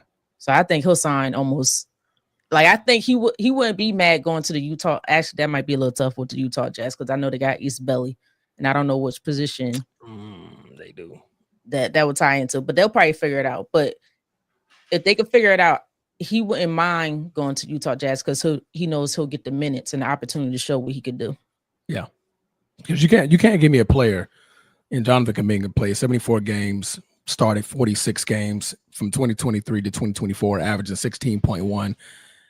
And had 26.4 minutes a game. And then the following season, he plays half the games. He only starts 10, and you only give him 24.3 minutes, and he's still averaging 15.3. There's no way I'm not developing that kid. There's no way. That is 100% a ploy from the GM coach to suppress his abilities. Yeah, absolutely. Because when he's on the floor, he's a baller. They're literally like minimizing the opportunity to just ball out. Yeah. Sneed, this is off the bench. Bro, if you watch him play, he has no role in the team. He's just out there getting a bucket. Just by himself. Yeah. Everybody else just standing around. Yeah. Steph Curry is still running a marathon around the whole court. And Kuminga like, I'm finna go get a bucket, bump it. Finna go play my game. And Steve Kerr doesn't know how to control that. He doesn't know how to hone that into playing to where, okay, let's get him some sets. Well, you know what he says? We're playing through him. Kerr will say he can't play within our system. That shouldn't build anything for him. Yep. And he's Bruce, I think you're muted. I think you're trying to talk, but you're muted. My bad. No, I was saying it because it's all about Steph. Like the whole system is helping Steph to get off and get his. So, yeah, it's hard for Kuminga to have found a spot to be effective. And to the point that Britne made and you guys agreed with, Steve Kerr does not appear to be a great developer of young talent. So that's just can't name one player. No. And here's a prime example. It's crazy because that's what teams want right now. They want a young, talented wing, and he fits the bill. Like he's the perfect person for that. Bro, he knocked over LeBron last year. You guys remember that play? Yeah. He knocked him down, bro. I mean, he's sturdy. He's athletic. He's got a smooth shot. You know, he's not broken. He's listed at 225. Yeah, if you can score without any type of system, movement, you know, they're just like, hey, you know, you're coming off the bench here. And then he scores 60 in a game just as a roll it out there and see what happens. Yeah. Put a system to that guy. He's scoring 25. Yeah. And that's what the next team is looking at. Like, ooh, let's let him hit free agency. Just let him go, Steve. Let him go. Let him go so we can pick him up. Right. Everybody's drooling over the possibility to get this guy. So, Bruce, if they don't re-sign Kerr, well, then all bets are off, and we're talking about the Warriors rebuilding with Kuminga. Absolutely. Yeah. That'll be smart. Look, you got plenty of tradable assets now. You got plenty of tradable assets. I mean, look, they got 4 chips out of it, a bunch of deep playoff runs. This may be another situation where it's time. Yeah. And if they do resign Kerr and they want to trade Kuminga, I got the perfect team. You know what they could do? Because they like the assisted living / rehab facility. What they can do is trade Kuminga to the Sixers for Paul George. I knew it. It's perfect for you guys. Perfect. He's older and he's hurt. There you go. Britne, don't nobody want no pandemic P. We ain't doing this. I know, but I'm saying off P. Wow. But think about it though, Sneak. He fits their bill. He's older and he's hurt. Yep. That's perfect for them. Yeah, but you don't know that. That's not recovery. That's the rehabilitation center. So what? We're gonna automatically have collaboration podcasts after games between Draymond and Podcast P. Perfect. Oh boy, it's gonna be worse. That even further fix the bill. You just thanks for that, Sneed. That fix. I'm gonna go call GM tonight. Calling the GM tonight. Tyrese Maxey and Jonathan Kuminga. There you go. They still up. They 3 hours behind. Calling them tonight. Wow. That deal. All bad. By the way, Tyrese Maxey is a fantastic player. Yeah, absolutely. He is fantastic. That's the one silver lining in the Philadelphia 76ers right now. Fantastic. That you got Tyrese Maxey. I don't know. This kid, DJ Edgecombe, I'm actually excited about him. I wasn't too sure at first until I was like, that kid could play. Yeah. I'm excited about him. Yeah. But all right, guys, man, that's all we have it today for the Format Podcast. That pretty much wraps it up. I want to most importantly thank Britne Monique for coming on the show tonight. Salute to her channel. If you like it, please go like, subscribe, share her channel. Sideline Speaks is on YouTube, and she's giving you guys the business from the sideline or on the sideline. How do I put that? Sideline Speaks. From the sideline, on the sideline, whatever one, the sideline gets the best view in the house of the game, man. So definitely go and support her channel. Please support the SMT Media Network. Sneed is holding it down over there. What's the name of your other channel, sir? Sneed Mobile Tech. Sneed Mobile Tech. If you have 17 phones and you Kevin Gates and you're knocking around with a bunch of phones, he knows about all of the networks you need to be on. Have any questions? Call Sneed. Call Sneed. Microwave. Radio Shack, Circuit City. Call Sneed. Radio Shack is hilarious. Shack is crazy. Yeah. What's the last time I seen one of those? But no, man. Last time you had a Sprint phone was probably at Radio Shack. I know. Pretty much. Fun fact. I used to work at Circuit City when they closed. Oh, wow. Okay. But salute to you guys for coming on. Any last things from our guest here? That was a good show, man. Good show. That was a damn good show. Thank you. That was a question. Y'all cut her off. That's cool. You said last minute words from our guest. No, just thank you for having me on. I appreciate it. I have fun every time I'm on here. Yeah, you're welcome. Absolutely. Anytime. Oh man, we finally get our Molly. We gonna get our Molly? Is this our Molly? No. No, it's better than Molly. No. I mean, it's our Molly. We make her what? I mean, she's obviously gonna be better, but she's our Molly. Sure, but not to diss Molly. I'm for sure better than Molly because her goddamn Skippy. There you go. Let's get it. Wow. All right, man. Well, that's it, man. We appreciate you guys for having us, man. Don't forget to hit the like button, subscribe, share the channel, support these 2 channels at the bottom here, Sideline Speaks and SMT Media Network. Don't forget, after this video is over, you have the opportunity to hit the hype button. HYPE. So hype it up. You get 3 hypes a week. So do yourself a favor. Hype one of our videos. Hype one of Sideline Speaks videos. Hype one of SMT Media Network's videos. And Be Ready Sports Podcast. Absolutely salute to that panel as well. Figure it out. Hype somebody. Hype somebody. But, that's right. Use that. Put us in there though. Put us in there. Yeah. That's first. That's first. You heard it here first. All right. No doubt. Other than that, man, we out of here. Peace. Peace.